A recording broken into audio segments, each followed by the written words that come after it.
Welcome, welcome, welcome, everyone. We're going to start with the land acknowledgement. You're at Climate, Degrowth, and the Economy. I'm Cheryl Davila, and we're going to start with Kim Diocampo. She's a Tuolumne, Miwok, Huma, Choctaw African-American who is a member of the Sacred Sites Protection and Rights of Indigenous Tribes, Spirit, and a board member of Segurite Land Trust. So, and Segurite is an amazing organization in the Bay Area. So go ahead, take it away, Kim. Sorry, everyone. My Wi-Fi was acting up today, so I'm on the phone. So, good morning, everyone, and welcome. And yes, as Cheryl said, my name is Kim Diocampo, and I am a board member of the Segurite Land Trust, the first urban Indigenous women-led land trust. You know, I'm a retired caseworker for California Tribal TANF, social services for Native American families. I'm also a mental health advocate for my community. So I would like to start by recognizing that the city of Berkeley is built on the ancestral territory of the Lashana Ohlone, on the unceded lands of Huchun. These lands continue to be of great reverence to the Ohlone people today, even today. And I just want to say, I have something else to say, but I just wanted to say that, today we are looking at so much criminalization of people, of poor people, with the homeless sweeps and the horrible things that are happening in Palestine and so much conflict all around the world. And I just want to acknowledge all of that because things are just getting so frightening right now, the lack of being able to have free speech, and here we are going to speak our truths and our experiences. And, these are things that can be suppressed. It's so frightening right now. And so for me, when I think about degrowth, I'm drawing from the advocacy of my tribal sovereignty and decolonization, prioritizing my well-being over the extractive capitalism that disproportionately harms our Native communities as well as the poor and BIPOC folks. And so, degrowth, I guess in a way it means limiting the destruction of natural resources, exploitation, and cultural disruption, perhaps dismantling some of our growth-obsessed economies and moving beyond the ideology that everything has to be built upon, industrialized, marketized, and exploited, So for me, it's moving to create sustainable economies that are rooted in community care, reciprocity, and redistribution. Indigenous economies provide a valuable contribution to our environment and all of humanity. So in closing, as a member of the Land Trust, putting stewardship back in Indigenous hands, actively dismantling oppressive and discriminatory systems that continue to erase and marginalize poor and working poor communities. So, for more info, please go to our Segurite Land Trust webpage to find out more information about the work that we are doing. Thank you very much. Thank you, Kim. Sorry that you were having issues, but that's okay with your Wi-Fi, but stuff happens. So thank you for that. So I'm founder of the Climate Emergency Mobilization Task Force and former Berkeley City Council member. And I'm also part of a lot of different other groups, the Berkeley Equity Summit Alliance and Mobilize Berkeley, which is CERC and UC Berkeley. I'm on the board of the Interfaith Council of Alameda County Network of Elected Officials and Staff Advisory Board, and Consider the Homeless board member, and a KPFA local station board member. And I'm excited that now we're on the radio. Well, I've been on the radio, but Now I have a weekly show on kpfz.org, Voices of Resistance. We are on a different show, Voices of the Tribal Nations or something like that. I don't know. It's on at 4:30 we come on, but the show starts at 4. And so that's amazing. With Indigenous elder Jim Brown. It's his show, and we have a segment, so that's exciting. And then we're in a heap of trouble, as you know, but I've been doing all kinds of good trouble.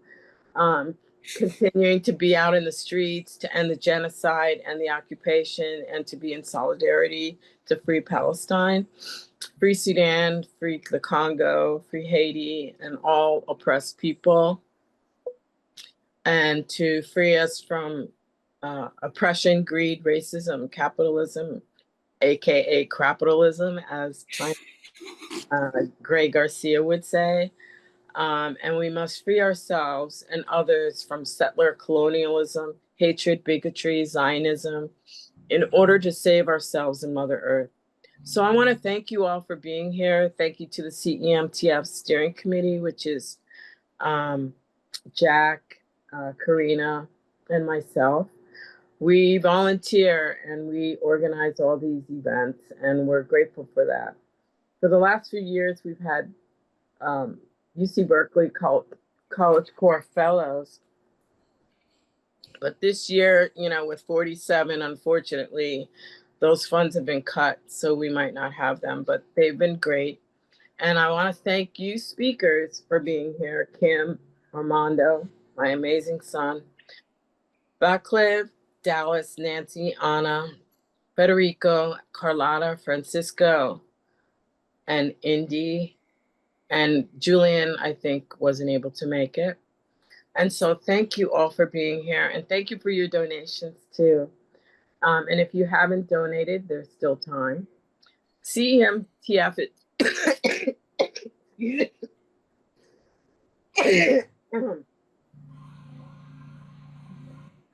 has been around for 6 years.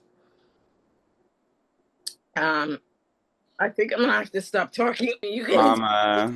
Mom brilliantly and very sadly has COVID, trying to do this for us anyway. Now COVID is attacking. But yeah, see, Climate Emergency Mobilization Task Force was founded some time ago to carry on these climate emergency declarations that we were doing in California back when that was a thing. And most people understood that as a rhetorical strategy, but we understood that as a kind of organizing and governance imperative. And so we're keeping the prayer alive that California, the Bay Area, the world will, even the United States, even now, will do an emergency climate mobilization to stabilize the planet and secure people's needs. So I'm just going to jump in. I'm the first presenter. I'm going to share my screen and talk to you about degrowth. I just came back from Barcelona, where I did the in-person degrowth political ecology and environmental justice masters. And I learned a lot. They got a great thing going on in Barcelona, and fortunately a couple people from there have decided to come present for us. So that's like a really great occasion. We are connecting the Bay and Barcelona, so that's pretty dope. Everyone see my screen? Cool. So as you know, we have a climate emergency, and it's looking bad. It's looking bad, but it's also a lot of things to be hopeful for.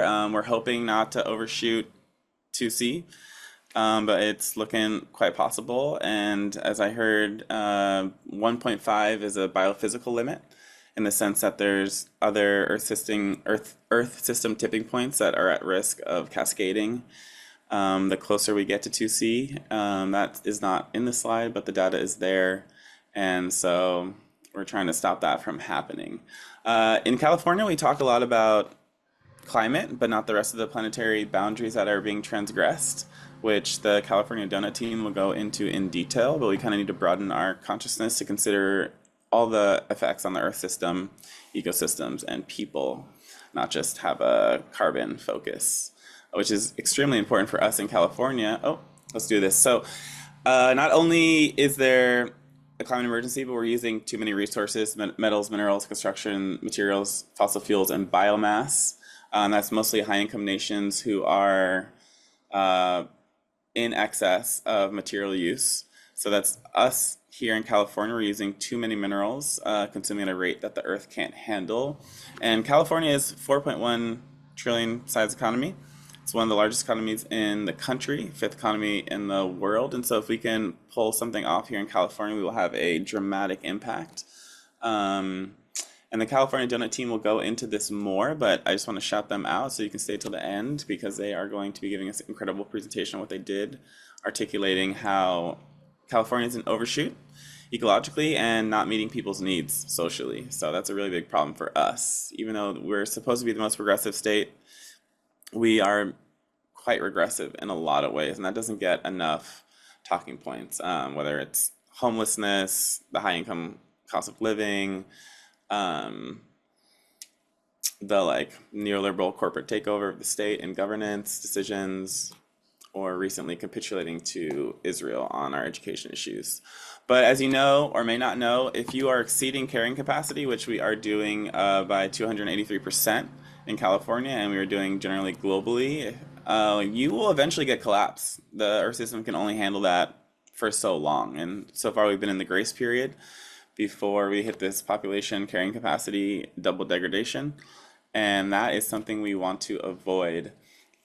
And so countries who are in overshoot are often not meeting people's needs globally. And if you look at this little chart here, it's mostly or significantly global north countries with some global south countries who are not meeting people's needs. That's called social shortfall and in ecological overshoot. So there's like a strong correlation there, and that is because of capitalism, a system, economic system that prioritizes profits over anything else and only invests in what is profitable, and sometimes allows the state to kind of carry the people where profits won't go. But in California and in the United States, it's ruthless. And so people are poor, people are underserved in terms of healthcare, education, food quality, you name it, protection from toxic chemicals.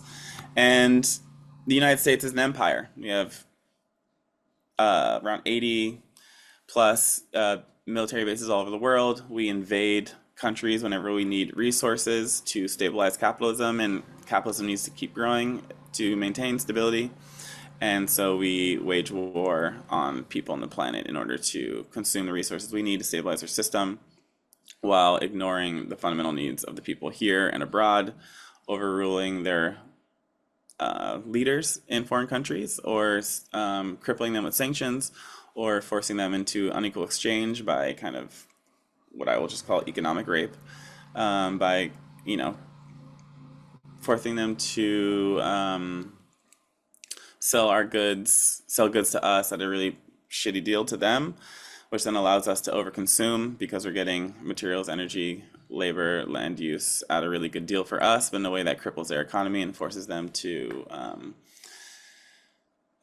import a lot of what they need, even though they're producing way more than they would need to sustain themselves. So that was a really bad explanation of unequal exchange, which hopefully someone will pick up later. But basically, economic imperialism is facilitated by a situation called unequal exchange, something I learned about in Barcelona, where we're economically raping the global south in order to overconsume and facilitate our overconsumption and our growth imperative here in the global north, for which California is also guilty. Capitalism is a system of monopoly, which we can kind of understand intuitively now as most of the companies that provide our basic services are owned by a very small amount of people. And it's a system where the wealthy primarily govern.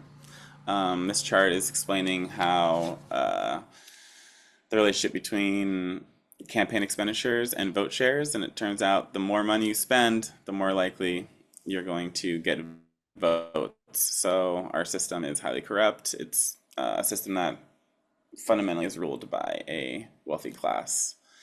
And the economy only serves that wealthy class globally, as well as kind of fractally here in the global north.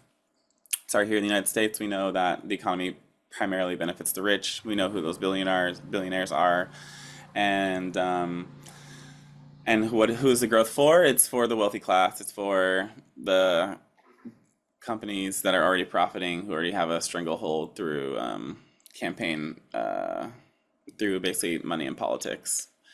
And yeah, it's what we're going to be talking about here is that our economy does not need to grow. And who is the growth for? It's primarily serving the rich, and it's not serving us, the environment, or the people. And this toxic growth paradigm is incredibly abusive and unsustainable. And, you know, for those of us who care about environmental justice, some things that were really streamlined for me in the studies in Barcelona was just how there will always be environmental justice conflicts. There will always be a need to kill land defenders. There will always be a need to pollute people and ecosystems. I was just recently hearing a thing about PFAS and the forever chemical and how it's extremely toxic and caused birth defects. And the company who developed it researched that and hid the science because they didn't want to damage the viability of their product. And now it's something that a lot of us have in our blood, and it's really horrible. And degrowth is, and basically this picture on the right shows how the global north was developed by extracting resources from the global south. And we cannot be an ecological overshoot if we were not benefiting from this economic abuse of the global south. And environmental conflicts everywhere are caused by this growth imperative, whether through the country's own need to maintain the relationship with the global north, where like if they're environmental defenders try and shut down their supply chain within the country, they get killed because if that country doesn't comply, they get the boot from the United States. So it's this downward pressure of violence. And there can be no real sustainability until we reckon with capitalism. And California is no exception. Yeah, we are guilty here in this country. Even though the way this state is governed doesn't meet a lot of our needs, it's still, you know, those of us who have money, I don't at the moment, you know, the middle class, upper middle class lifestyle is basically supplied through this economic imperialism. And, you know, the depth of that kind of terrible deal that our privilege is predicated on cannot be sustained. And so us in California and us in the Bay Area, we have to reckon with the privilege that we're gifted by imperialism, and we have to divest from that privilege. There's basically no way around that. Skip this slide. Skip this slide too. So I'm just gonna jump into degrowth now. Degrowth, defined here, is the equitable downscaling of production and consumption that increases human well-being and enhances ecological conditions at the local and global level in the short and long term. Degrowth is about reducing the physical growth of the economy.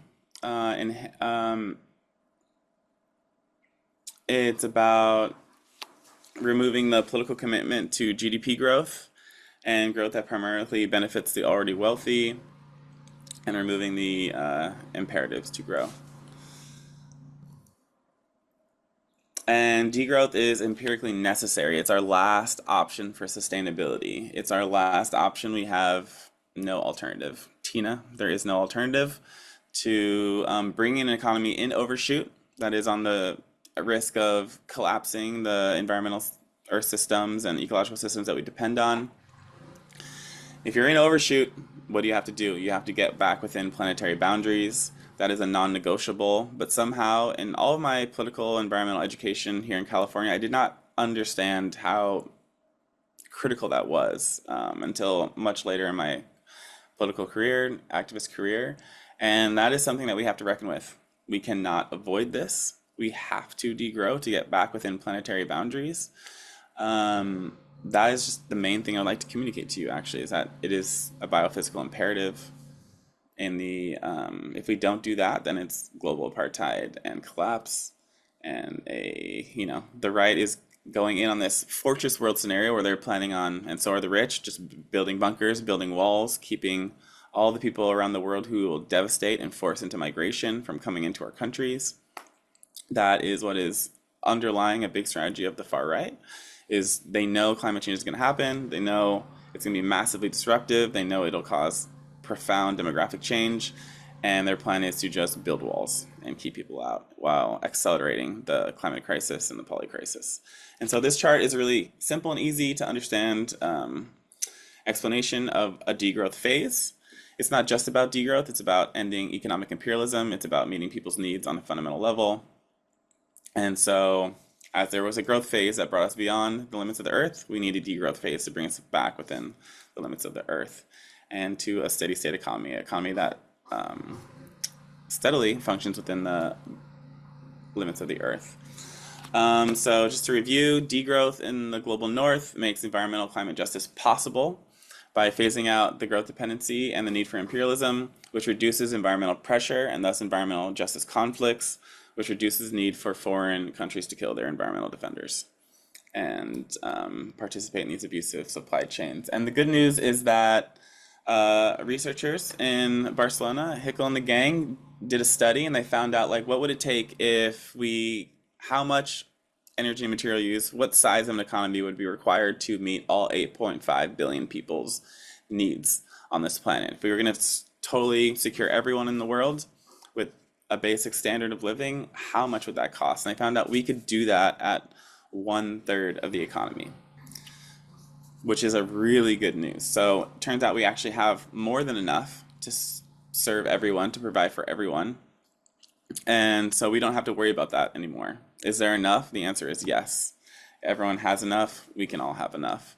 And it's only just the excess inequality, excess production, excess consumption that is causing the problem. So that's great news. That paper can be found online, and it's really inspiring to read.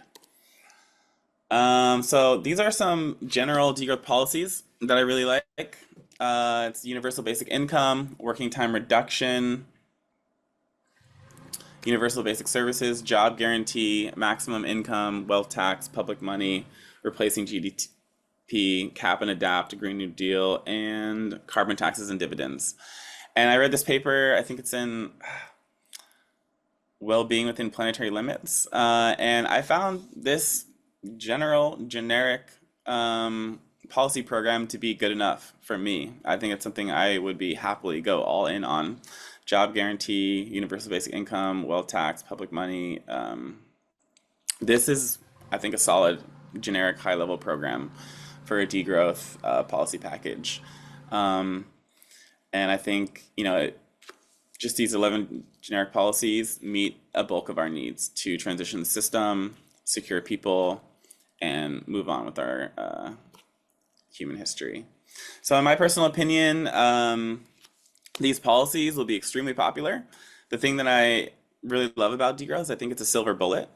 I think that it has the power to galvanize the left and kind of like give us something to fight for, knowing that we can solve the inequality problem and the environmental problem simultaneously, and that people have developed proposals and a program to do that is extremely good news. And so it, should remove some existential concern. It's like, how are we going to transition? What will that transition look like? We can add this framework coming out of Europe to all the frameworks we have already here in the United States, kind of hybridize, build, remix, and that's great news. And I think it's going to be a silver bullet because it provides affordability, resolves extreme inequality, while providing sustainability and resolving the climate emergency or the planetary emergency. And so getting affordability while getting existential security, I think, is a winning program, a winning proposal for us here in the United States, because most of us are poor, most of us are stressed existentially about the climate crisis, and we need a program to fight for. And so obviously this will cause intense, extreme opposition from the right, from both sides of the right, the Democrats and the Republicans. But it's something worth fighting for me personally, and I hope it is for you too. The idea of stabilizing the planet and securing people's needs. What else should we be working on? So yeah, we here in California are profoundly implicated in the need to grow. We cannot bypass this, and so our entitlement to a certain kind of lifestyle, our entitlement to consuming more than our fair share of the Earth's resources, that has to go. But the good news is the quality of life enhancements will far outstrip any perceived loss of privilege. So yeah, I think it's amazing, but I'm here just to give you the high level on degrowth so that you are a bit more integrated. So for the rest of the speakers, I'm just the intro talk. And that is the bulk of what I had to say. Growth cannot be reconciled with the planet. Capitalism has to go. Degrowth is a solid proposal coming out of Europe that we can all lean on heavily to organize our organizing, and hopefully we can get a political movement happening here in the States to get that done. As you know, the Trump administration continues to play out and people are continually immiserated as their conditions get worse. This affordability proposal and this resolving the planetary emergency proposal will just be a sweeter and sweeter deal. So I'm kind of banking on this convergence of immiseration and the kind of public awareness of the degrowth option. So the eco-socialist option. So that's what I'm praying for, is that this convergence will work to our advantage, and that is what I have to say for now.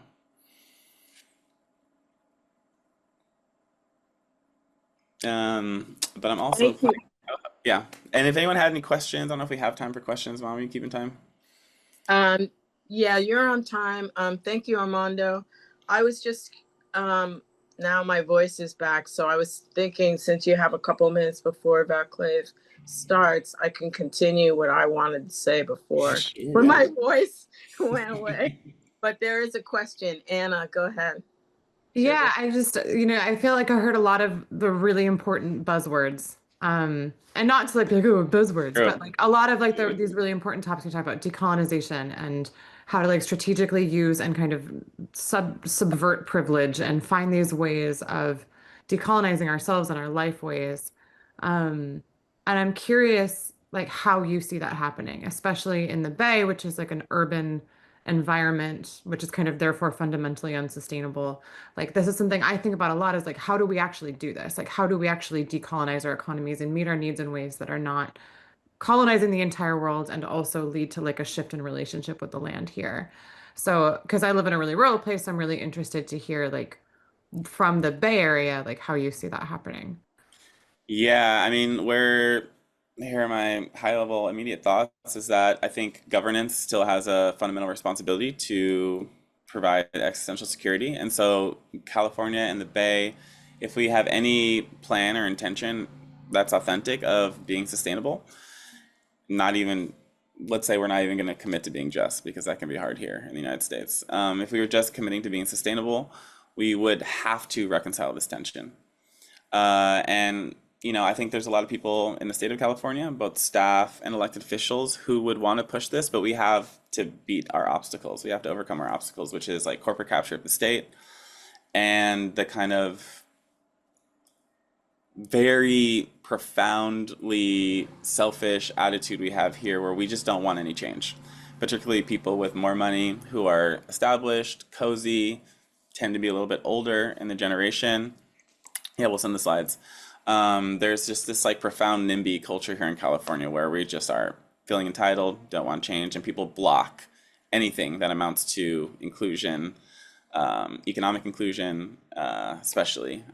So I think the cultural and political barriers are the biggest thing, but I think fundamentally we have to mobilize and organize and put these options on the table, whether it's through referendum or flooding the state with political candidates or a combination of both. I think it has to come through governance, and we have to win politically. That's my personal opinion.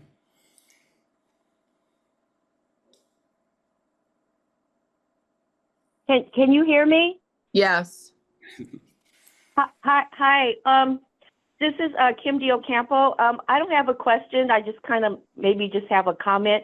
First of all, I want to say that I really enjoyed your talk about degrowth. I really hadn't really looked at it too much, but you really laid out so much. And so where I live in the city of Vallejo, we're looking to build a youth center. And my suggestion was, in the city where I live, we have such an overabundance of empty buildings. that have been sitting for years. They belong to corporations or they belong to maybe private owners. And so I suggested, instead of building anew, why don't you try to see if one of these corporations will release this building, because it already has the foundations of electrical, sewage, and water. And so, you know, it's just something that I see when we're talking about degrowth, that are we taking back buildings that have been empty? You know, we here in Vallejo, we have 2 grocery stores that are empty, and amongst other things. And so I just wanted to, know if you had, thought about that as well. And I'm sure in Berkeley, there's a lot of empty buildings. In Oakland, when we have so many people living on the streets, kids that need youth centers, elder centers, LGBTQ centers. And so I just wanted to just bring that up. Thank you. Yeah, absolutely. Mm-hmm. You want to jump in, Mom? No, I just wanted to thank you, Armando, who's my amazing son, for his presentation. And I guess you can go ahead and introduce Valclair. Thank you. Yeah. I just wanted to reinforce, sorry for the questions won't get answered, but just we have to degrow to become, get back in alignment with the earth. It's a biophysical imperative. It is not optional. And that means, for us in the United States, we have to reckon with that politically, culturally, psychologically. But what I love about the kind of policy package, the economic, macroeconomic proposals of the degrowth community is that there's a socialist foundation that's built into the process. So it's not experienced as austerity for us who are either poor, working class, middle class even. And that is through decommodification of the basic needs: housing, healthcare, transportation, education. And so I think it'll be a silver bullet for us in the United States, and it'll be extremely popular because we have an affordability crisis here. And so, by running on policies, platforms, communicating to the public that we can come out of this kind of economic austerity as the working poor, I think will be extremely popular. And so pairing affordability with existential security, being able to work to pull off the most difficult transition our generation has ever faced, being able to positively and proactively participate in that, I think will far outstrip any concerns we have about maintaining capitalism, which I think our generation under is extremely ready to get rid of. So that's the TLDR. We are implicated here in the Bay Area, we are implicated here in California, and we are also thus implicated and obligated to win. I'm going to introduce the next speaker now. This dude Vaclav was one of my early friends in Barcelona, actually. I got to meet him. He was sitting in our class and has spent time here in California as well, and is from Guatemala as well, and is going to give us a super dope presentation on negotiating post-extractivist futures during Latin America's Pink Tide 2.0. Please give him your attention, and I hope you're excited as I am. Thanks, Armando. Hello, everyone. My name is Vaclav, and as Armando was saying, I'm a PhD student in the Autonomous University of Barcelona. I'm working as a researcher for the REAL project. I'm going to share the link on the chat so you guys can check it out. It's a really incredible interdisciplinary research team from Europe, based in Barcelona, but also with people doing work in Lausanne in Switzerland. And we have economic modelers, anthropologists, political scientists, people working on economic theory, all of us working together to devise post-growth transition for the European Union and for the world.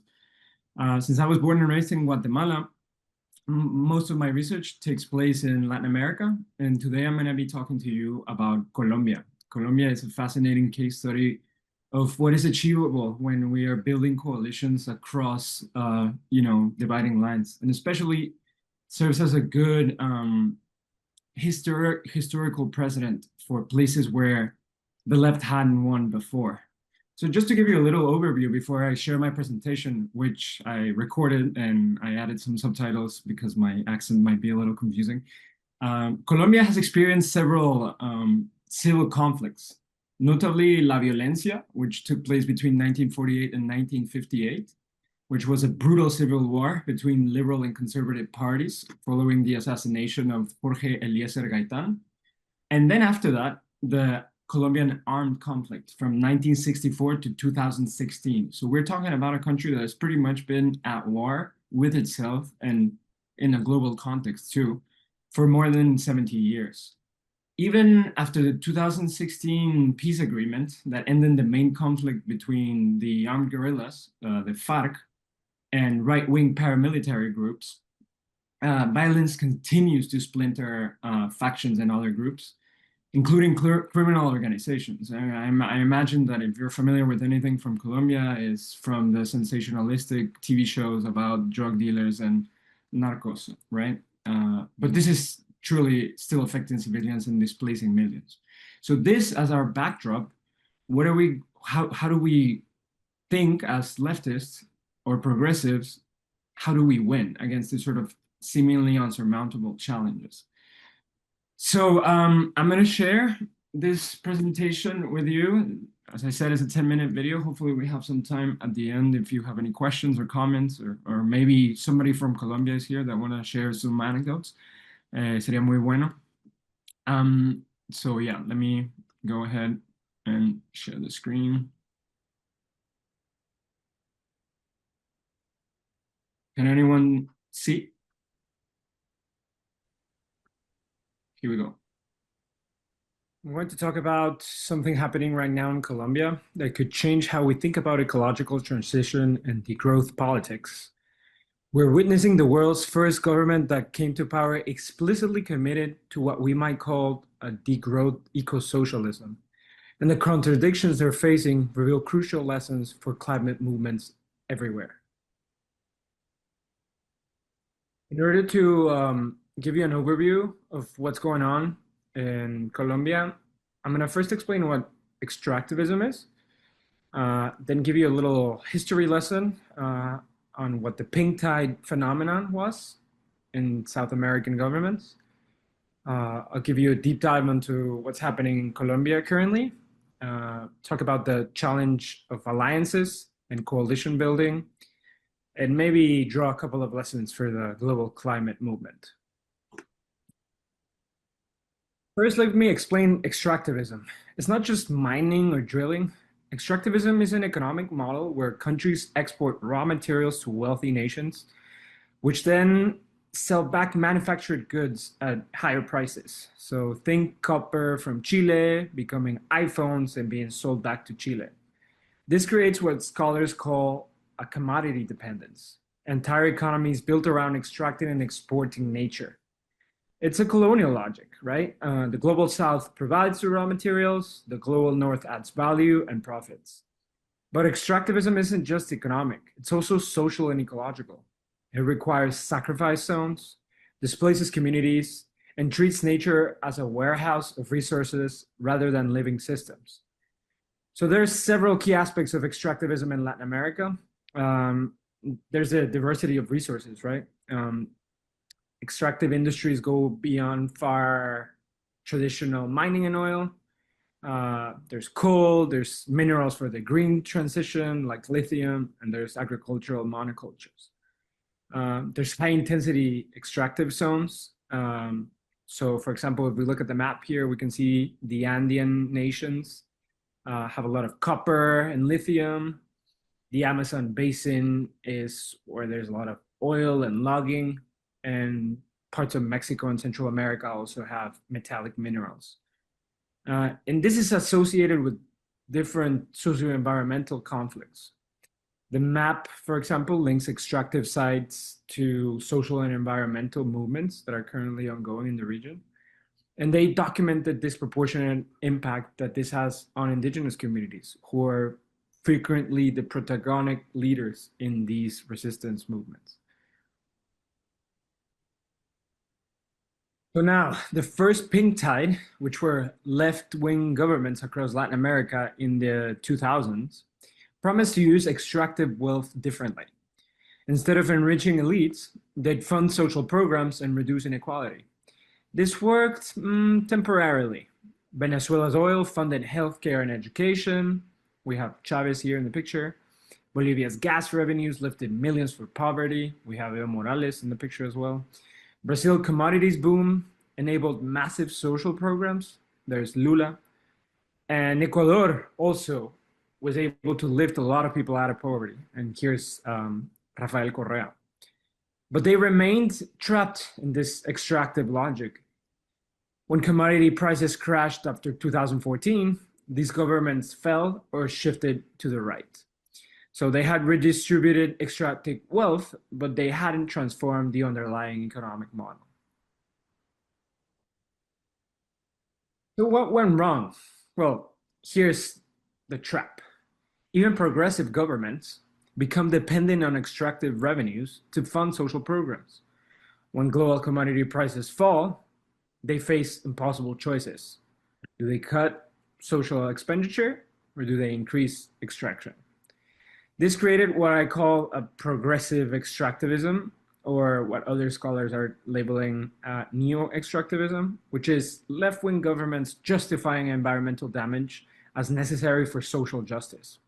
So again, Ecuador under Correa drilled in indigenous territories despite the constitution recognizing nature's rights.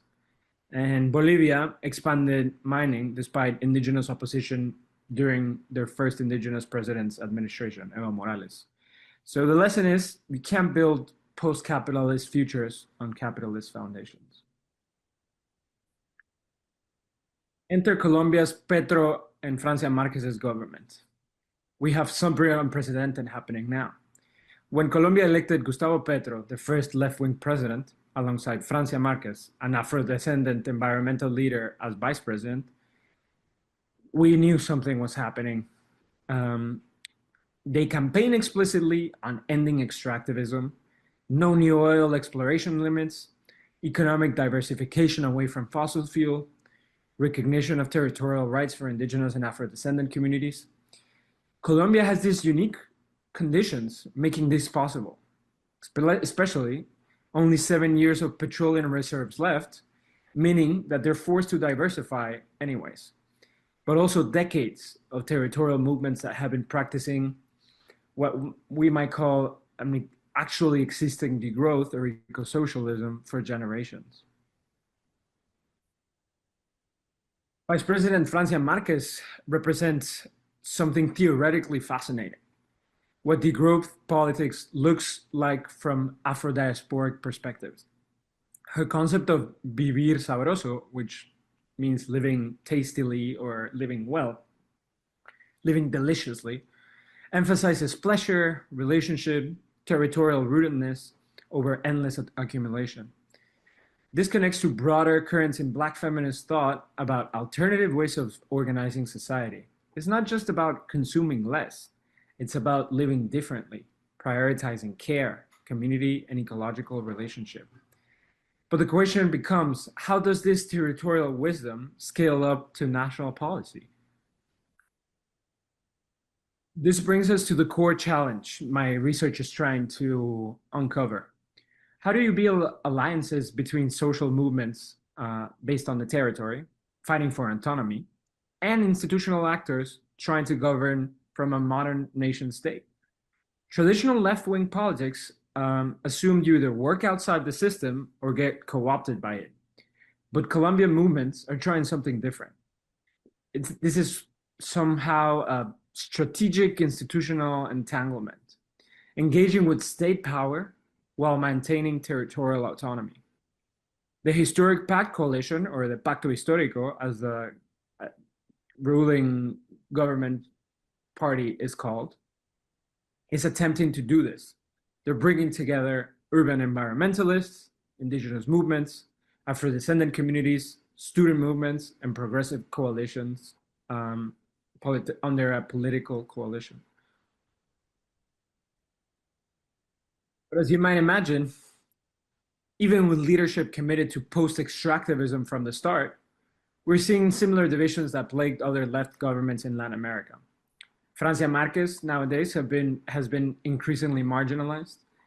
Territorial movements are frustrated with slow policy implementation, And the government faces enormous pressure from Congress, industry, and international creditors to maintain these extractive revenues. What's fascinating isn't this classic productivist versus environmentalist division, because petrochem committed to an ecological transition. So why are we seeing these same patterns? It reveals something deeper about the structural constraints on any attempt to govern post-extractivist transition within existing state forms. So what does this mean for climate movements globally? I can draw on 3 lessons.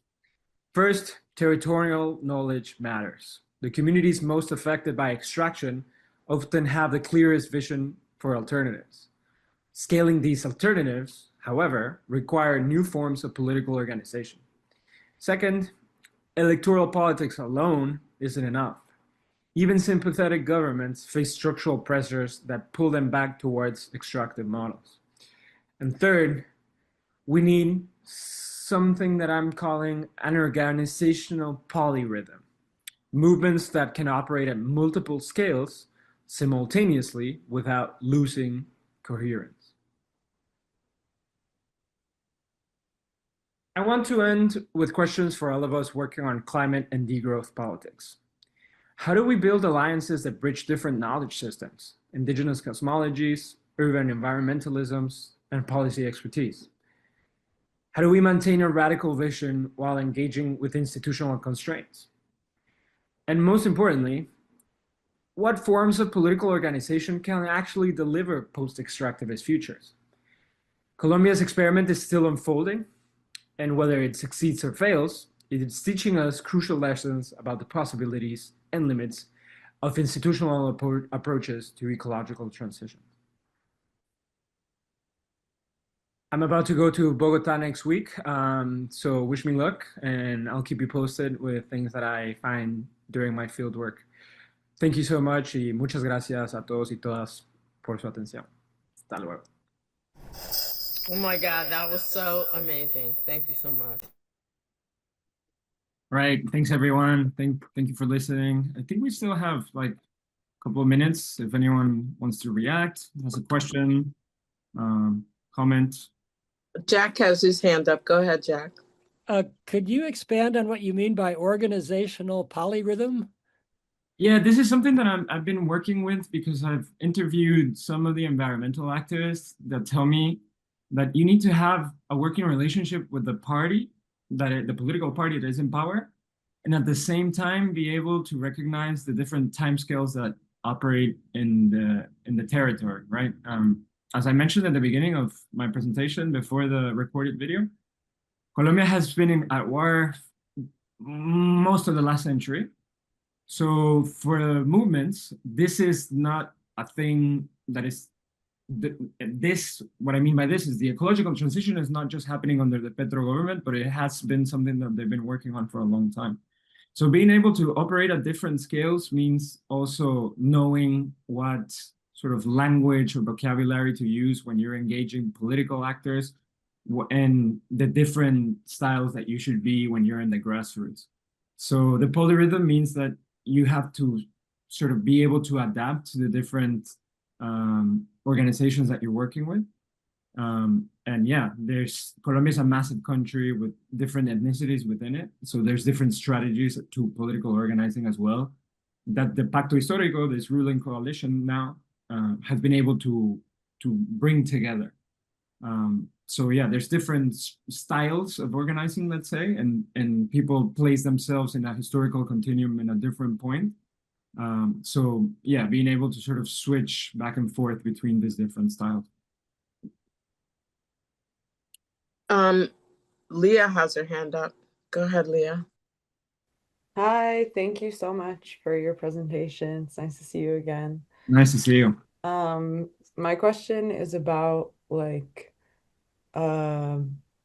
flying, and I'm curious how you reconcile the contradiction of taking a flight for degrowth field work, because that's something I have struggled with for my own research. No, yeah, you're totally right. There's a lot of contradictions with us folks working in academia, especially in these ecological transition questions, and having to, release a lot of CO2 into the air because we have to get there. I think this is important, but I've had this conversation before with a colleague at a real project with Jason Hickel. And he was like, you know what, this is kind of bourgeois politics. Like, we need to recognize that, yeah, there's some consumption habits that we need to limit as much as we can.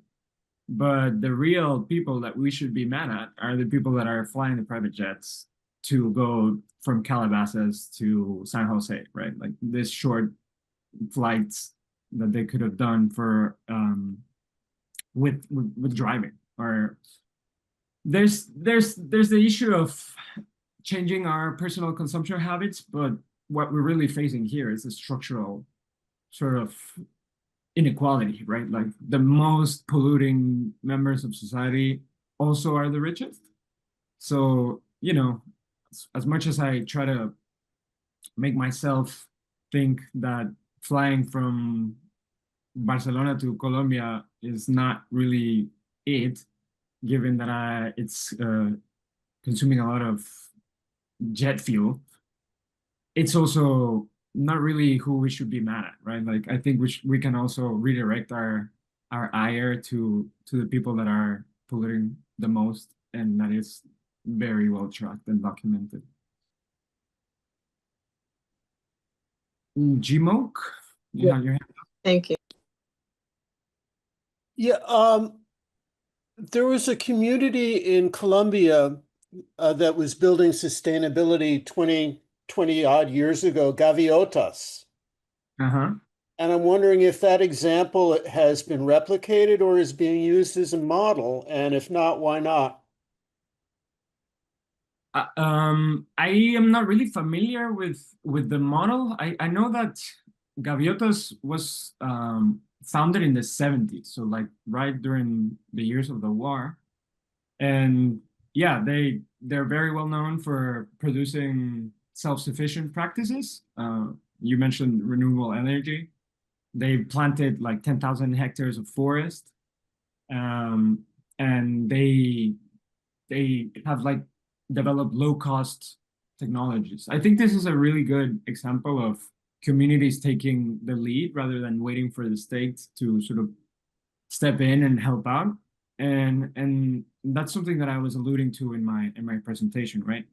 This the politics of the ecological transition will necessitate a collaborative state, but given that we exist within a capitalist world system, we also need to recognize that the state sometimes has the interest of capitalists. So doing sort of alternative models like Gaviotas, thank you for bringing that up, I think it's really interesting. I wouldn't know if there's if this is a model that has been replicated, but also I wouldn't be surprised, you know, like eco villages seem to be a very popular sort of alter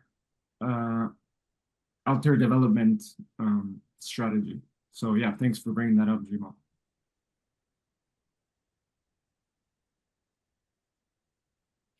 And yeah, I think that's my time, right, Armando? Yeah, I don't think there's any more hands raised, so you're good. Right. That was amazing. Thank you so much. And you're Guatemalteco too. Yay. Sí, viva Guatemala. Abolish ICE. For those who don't know, my dad's family immigrated from Guatemala to the United States, so it's a special place. That's why we go way back. I'm now going to introduce the next speaker, Dallas, who is one of my besties on the Real project and is going to be my supervisor for my thesis project as well. Who's been doing research on police perceptions in the United States, and I'm so grateful to have her here and for her continued support. Dallas, feel free to jump in whenever you are ready. Thank you so much, Armando. Can everyone hear me all right? Yeah. Okay, let me share my screen.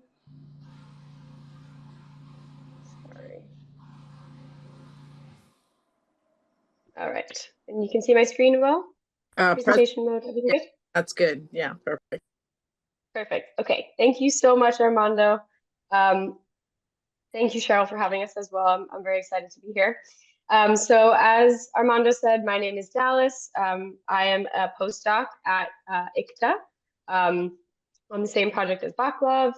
The real project, I'm not sure how familiar everyone is with it, but today I'm going to be presenting my work on degrowth policy perceptions, specifically in the US. I've done a bit of work also outside, but I thought with an American audience, as I'm originally from New York City, I thought this was a perfect time to talk about my work on the US specifically. So today I'm going to present two kind of interrelated projects that can show you a bit of the evolution of my academic journey. So the first is a PhD project that I worked on a couple years ago.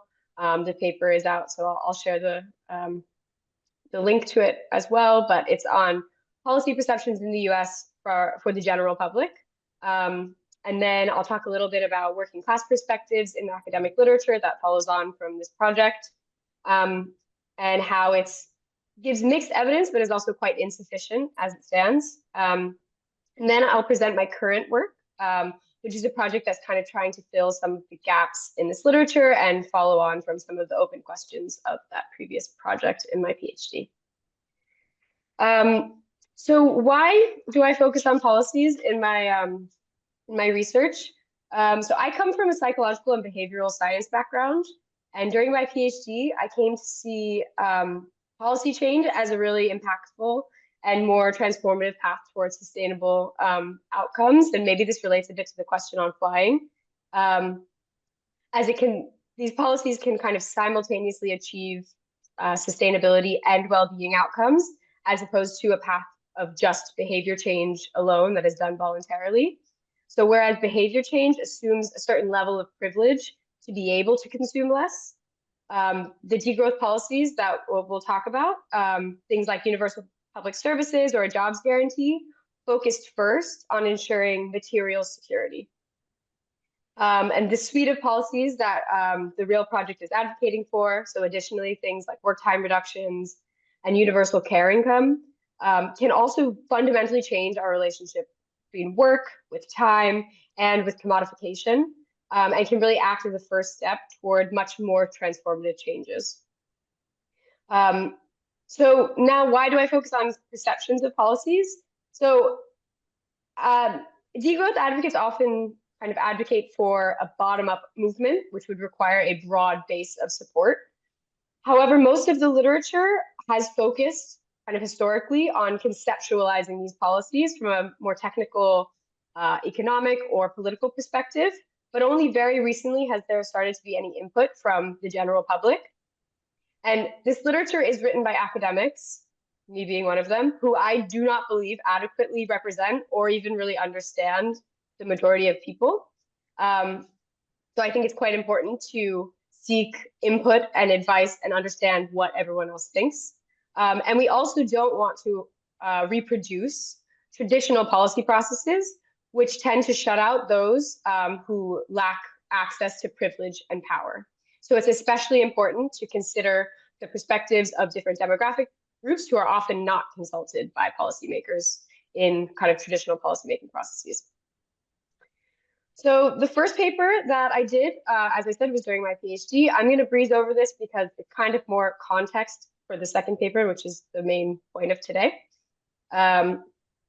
So in this paper, we examined the link between support for 4 degrowth policies and individual level sufficiency behaviors. And the policies that we focused on were fossil fuel restrictions, so either a cap or a ban, universal healthcare or expanding Medicaid, and this was a proxy for universal public services, limits to advertising, either in public spaces or a general ban of high emissions goods, and work time reductions of different hours per week, but no impact on salaries. And this suite of policies was sort of designed specifically for the US context. And there's a QR code in the corner there if you're interested in looking at the paper, but it's quite academic, so I will hopefully just give you the kind of overview here. But so the main findings were there was quite surprisingly, and I think encouragingly, higher support for all 4 of the alternative degrowth policies compared to their kind of current policy landscape. There was most consistent support actually for caps on fossil fuels and universal healthcare. And for those people who had a higher likelihood of engaging in sufficiency behaviors already, they were most likely to support fossil fuel caps. But there was less of a consistent relationship between sufficiency behaviors and support for eco-social policies. So things like work time reductions or universal healthcare. And so maybe the most interesting finding that had kind of a remaining open question that has led me down a further path of investigation was that amongst those who were already more likely to engage in sufficiency, those who were more supportive of these degrowth policies, so specifically working time reductions and universal healthcare, tended to hold higher levels of privilege. That was higher incomes, higher education levels, and more often were in full-time employment. However, this relationship did not arise from the most rigorous analysis in the paper, and it was missing any qualitative input on why people felt this way. So it made me really motivated to kind of investigate further what this relationship might mean or could look like in the US. So as I said, these open questions has informed my postdoc work, investigating perspectives of those with less access to power and privilege on degrowth policies. And I use the term working class here, given the eco-socialist focus of degrowth, but I will unpack this term working class a bit more now. So I think in certain strands of the degrowth literature, there is this implicit assumption of a Marxist perspective where a broad-based movement is mobilized by the working class. And this theorization sometimes can fail to consider whether actual working class people today support these policies and or what would need to change or be adapted in order to increase that support to kind of garner this base. And it also will use a broad definition of working class, perhaps those who do not have control over the means of production, which I find sometimes inadequate or a bit hard to define in practice. Furthermore, there's really not enough evidence in the academic literature focusing on specifically working class respondents and their perspectives, or as I said, with this qualitative long form response, so we can understand why people do or do not support policies, which we can learn a lot more from. And the current literature that exists provides a lot of mixed evidence about whether those who could be described as working class, usually talking about income level or education, whether they support different policies or ideas. Some evidence says there's a positive relationship, some say there's a negative, and it's kind of hard to discern any pattern. And there's no evidence of other conceptions of working class, so things like wealth, things like control over the means of production, as we were saying, or the status of a parental occupation. So that's kind of a definition from the UK of how people describe class. So anyway, there's a lot of ways to describe class, and there's a lot of missing evidence to support these ideas. So this motivated my current project, was just trying to engage with these various tensions in the literature and advocate for a more inclusive policymaking process that really takes into account working class perspectives. So the main research questions are, what do working class people think of degrowth policies? And we focused on 4 policies: working time reductions, universal public services, which would be free at the point of service access to basic needs provisioning, so things like education, healthcare, childcare, and public transport. Universal care income, which is basically a universal basic income, and a public jobs guarantee, so for public service jobs, anybody who would want employment.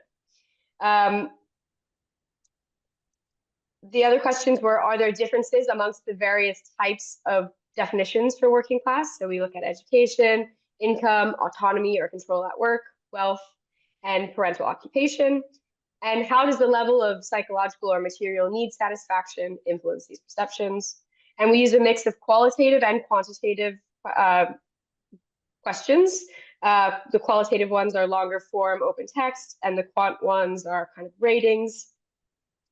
And we collected 400 responses from 4 different countries, so Italy, Spain, UK, and US, focusing on those with less than average per capita income within the country context, no more than college education, and a standard working age, so 18 to 65, excuse me.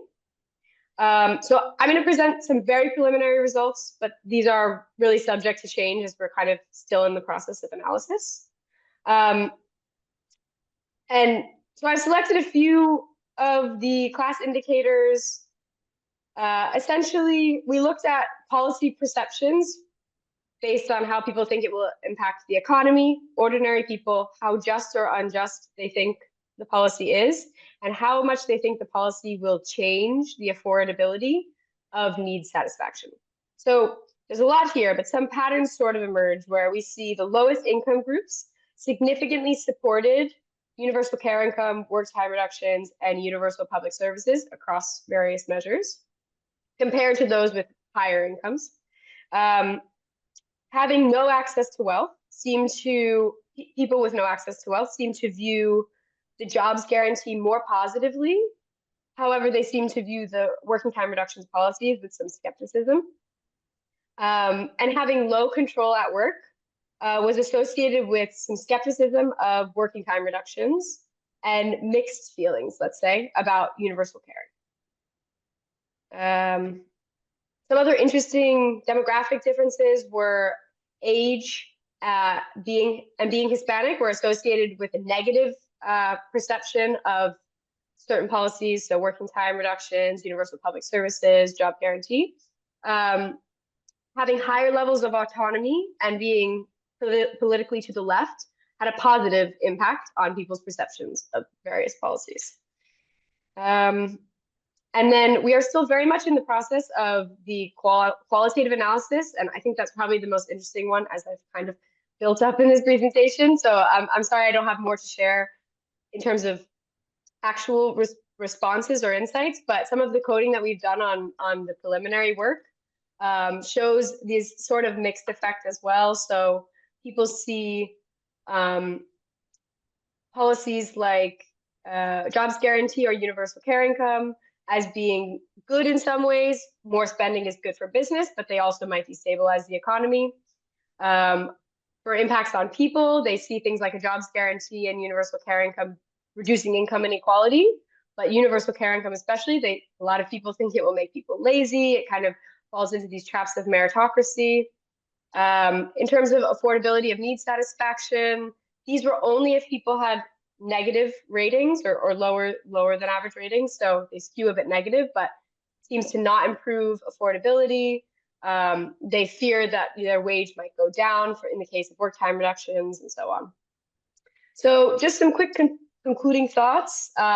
We can see definitely some interesting differences in policy support depending on how we define working class, in particular related to access to wealth, relative income, and the level of control at work.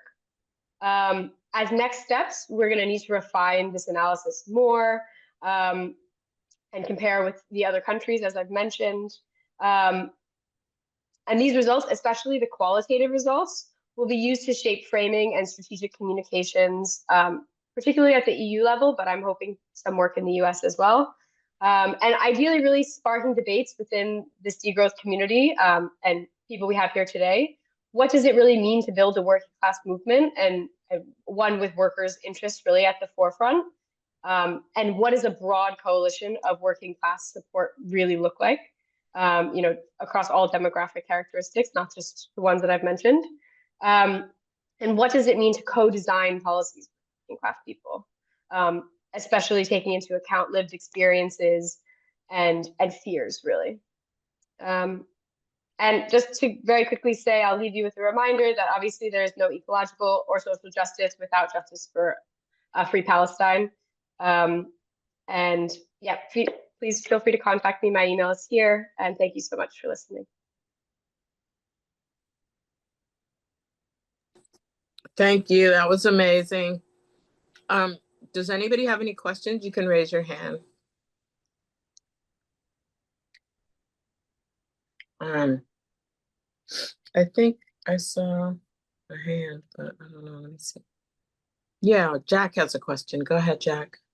A lot of times with surveys, when you ask a question, it depends how the question is asked. And I've seen surveys done where they try to ask the question in a very neutral way, and then they follow up with, well, give people a little bit more information and try to, convince them a little bit more. I was just wondering, did you try to do anything like that? Because when you say guaranteed income, people might have like a gut reaction against it, but maybe they haven't really thought about it. And maybe if they were exposed to some arguments that showed, where it's been done and how it's worked, just curious as to, did you kind of like just have that ongoing discussion?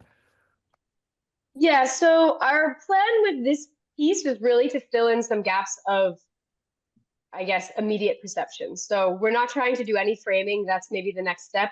Framing, elaborated discussion, and longer form kind of advocacy work will be the next step. We first want to really understand what people's immediate perceptions of these policies are without trying to convince them or frame them. Because I think that's how, at present, people will potentially, interact with these ideas. And we want to see what are the maybe fears that are immediately coming out. In truth, I really wanted to elicit what are the negative responses people have to these policies right away, to be able to kind of overcome and formulate those arguments in favor. So you could think of this as maybe like, we call it study 00. It's like the pre-study to further advocacy work, I would say. And it's interesting because there's a really mixed bag of effects, but that's also why we wanted to have both qualitative and quantitative space so that people could rate the policy immediately and then have a bit of time without us, without them trying to tell us what we want to hear, to elaborate their thoughts a bit more and explain why. But definitely, surveys are not perfect, and there are a lot of caveats to this work as well. Thank you, Dallas. I think it's pretty impressive that you got 400 responses too. So, kudos. Any more questions? I think yeah, I just quickly wanted to, first compliment you, great research, and wanted to ask, are you planning to also test other policies against a similar framework? For example, just by coincidence, last night I got into a deep discussion on universal basic income with someone who then said, oh, it's stifling innovation and yada yada. So it would be interesting to see how other degrowth policies would fare in that context. So at the moment, these are the main policies that we are focusing on for a working class audience, because we feel they're the ones that relate maybe most directly to people's kind of improving material security in people's everyday lives. And they're maybe the ones that have a mixed bag in terms of positive and negative reactions based in the literature already. The next step will be to try and kind of create a post-growth package of policies that will probably include some other policies. And we will do a bit more work on framing and communication and building narratives around those policies to then understand basically, and our best attempt at convincing people how they react.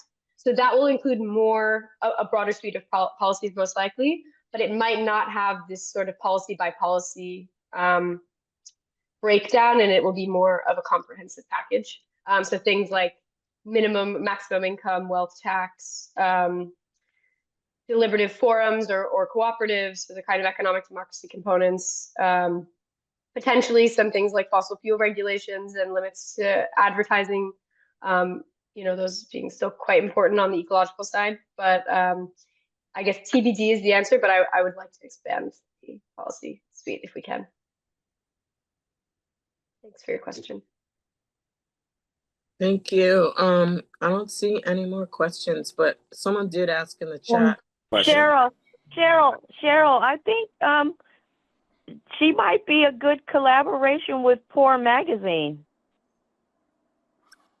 Just a thought to when she's, you're talking, I can't see any of you guys, but, just the whole collaboration between academia and lived experience people and people who are already living on the fringes of poverty and working poor. Since you're talking a lot about working class, it might be a collaboration to maybe contact poor and work with them.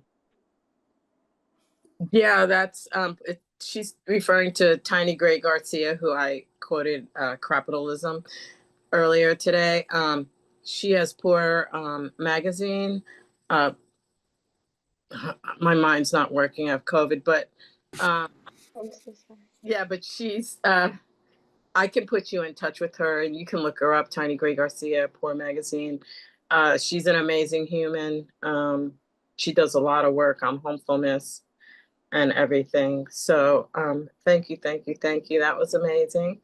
Are there any more questions before we move on? Yeah, I have a question. Go ahead. Can you tell us a bit more about this idea of a post-growth deal? Yeah. Yeah, sure. I don't want to cut into anyone's time, so if Yeah, I will sure. try to be very brief, but essentially, Or no, yeah.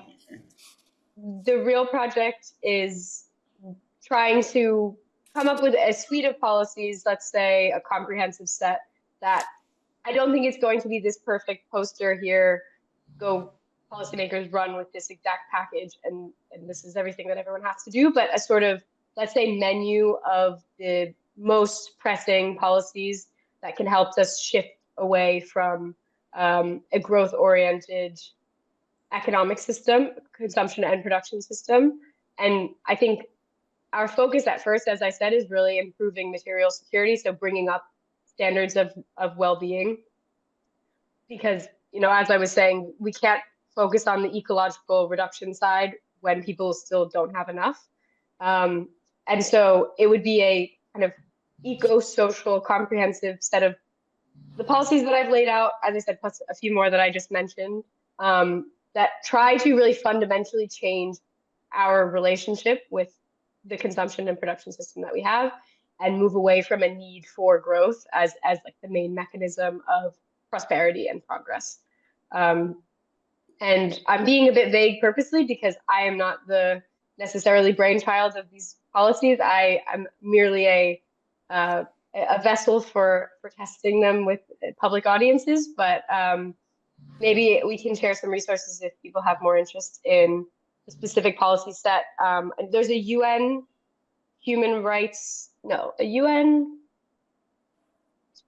Vaclav, if you can help me here. What branch? It's a poverty reduction roadmap for ending poverty. Is that what it is? There's a suite of policies that is a report that's coming out soon from our team that will focus specifically on these policies, both for the global north and the global south, and kind of the complements between the two, which is quite exciting. That should be coming out in maybe a month or so, and there'll be a launch and a lot more information. And that's a really broad set of policies, of which the post-growth deal for the EU will probably be a slightly kind of streamlined version. But yeah, more to come on that for sure. Thank you. All right, we have to switch to our next speaker. Thank you so much, Dallas. Thanks so much, everyone. Ooh. Thank you, Dallas. Yeah. Okay, now we have two people from the Munich Business School, which is very exciting. International moment here. Nancy Landrum and Ali Grabe. Whenever y'all are ready, please jump in. All right, can you hear me okay? Yeah. Great. So we are going to talk about degrowth policies, practices, and education across the EU.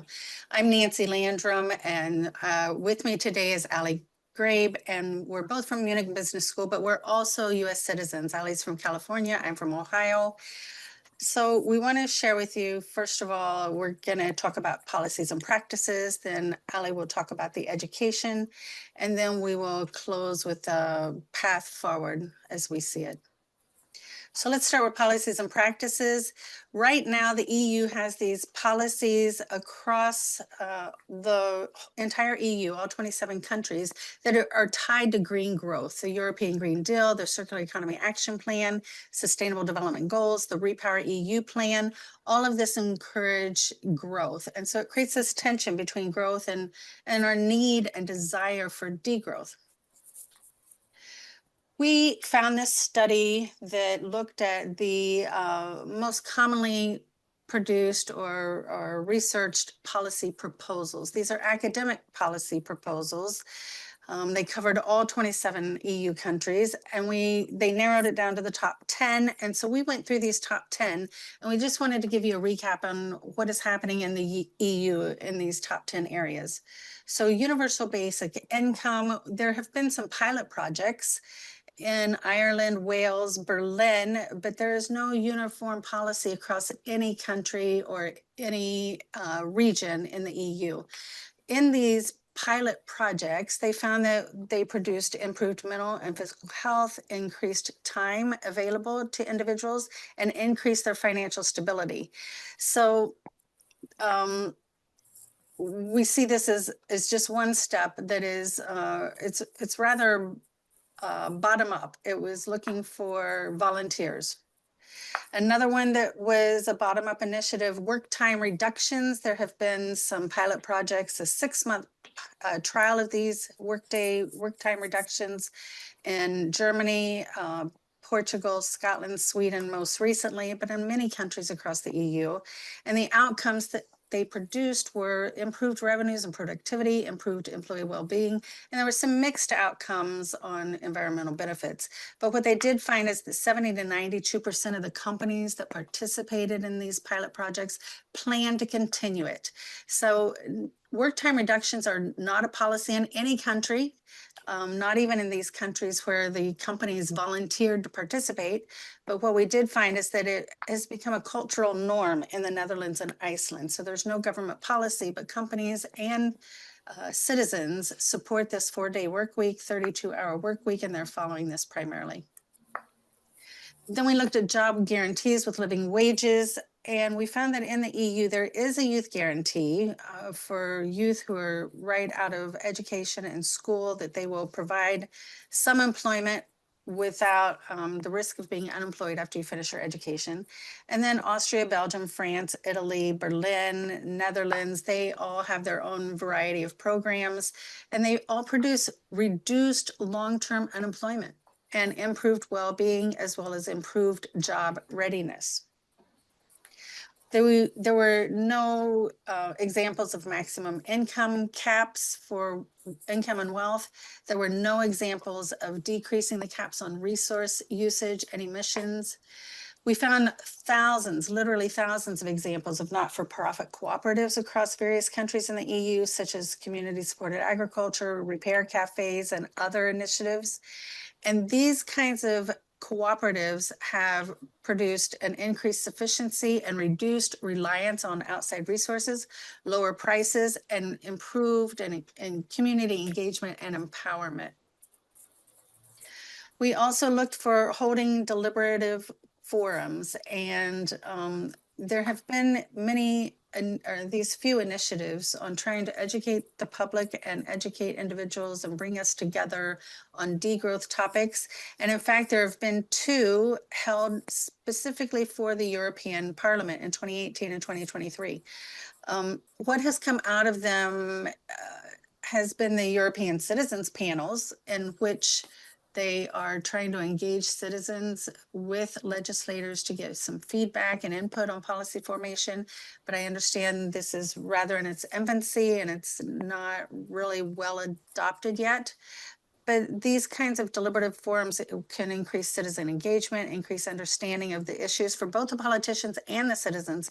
And it makes the legislators more responsive to citizen concerns. We found lots of examples of reclaiming the commons, where they are reclaiming shared resources of space and place and bringing them back to the community, such as community gardens and car-free areas and community-owned energy. And these various examples increase community control, they enhance resilience, and they produce more equitable resource distribution.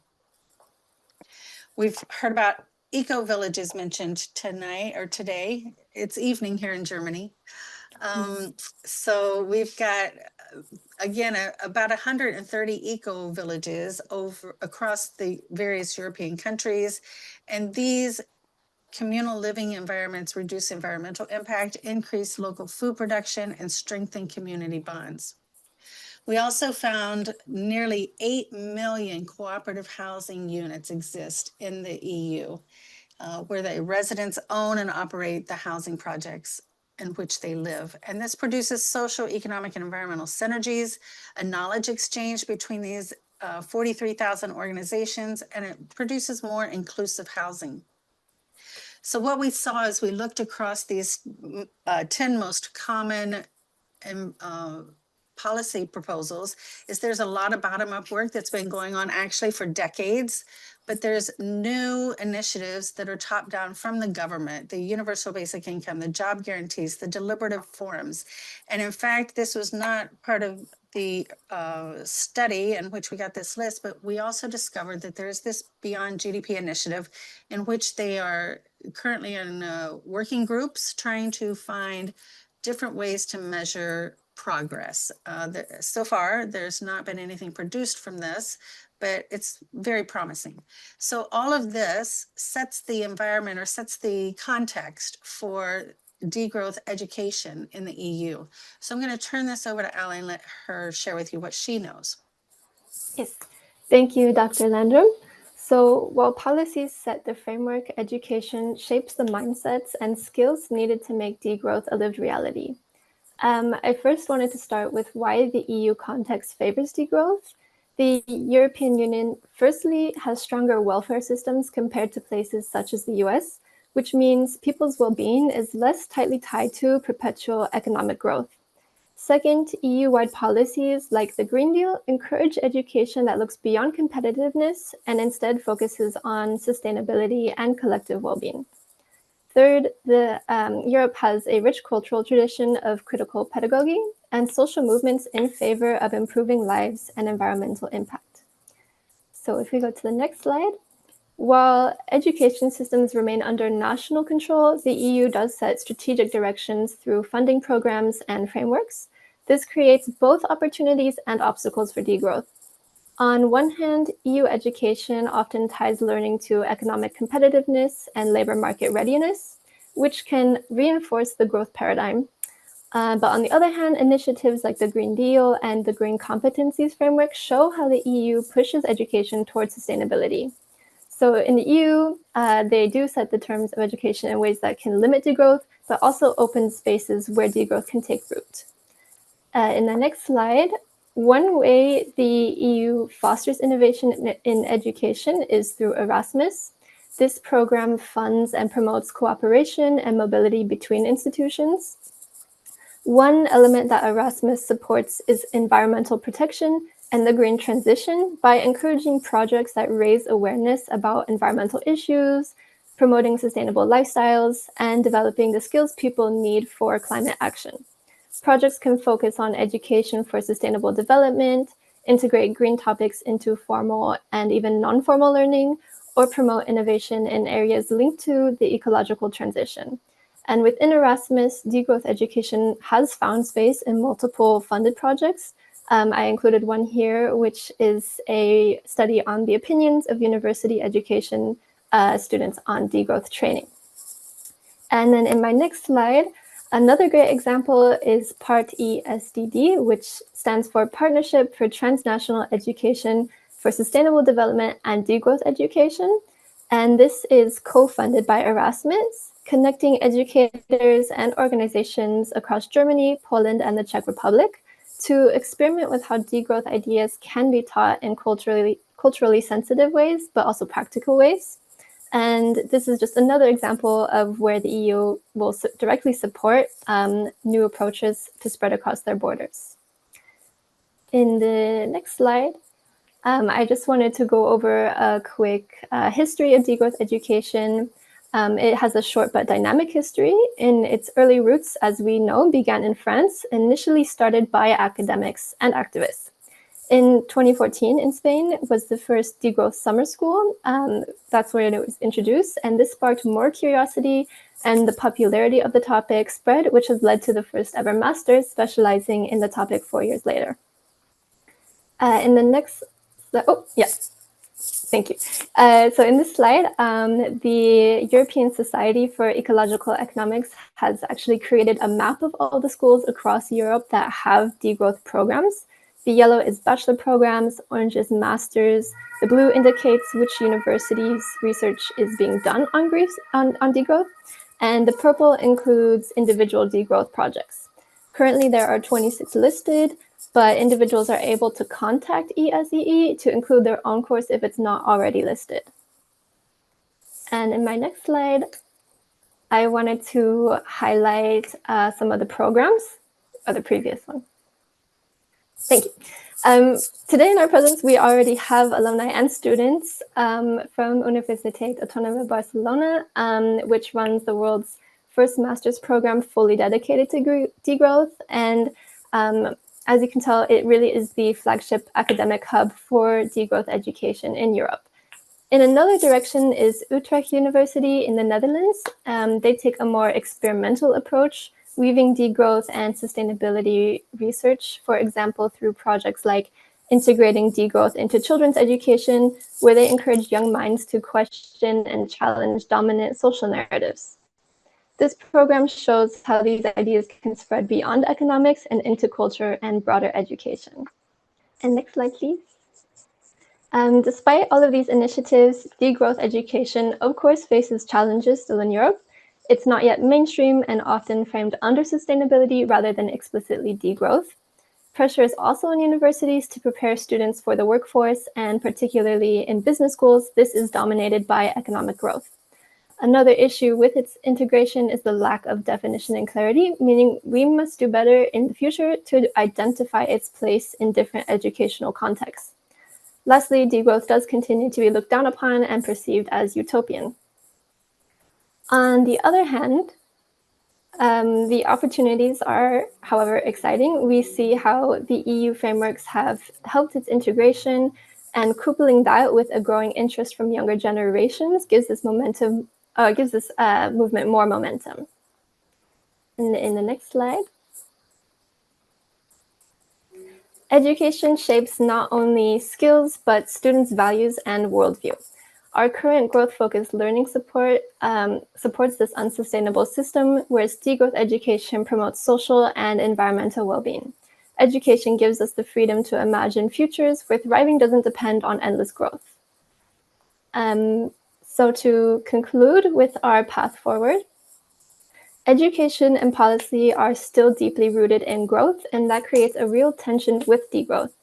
At the same time, we're also seeing its increasing presence in government policies, in organizational practices, and slowly in business and higher education.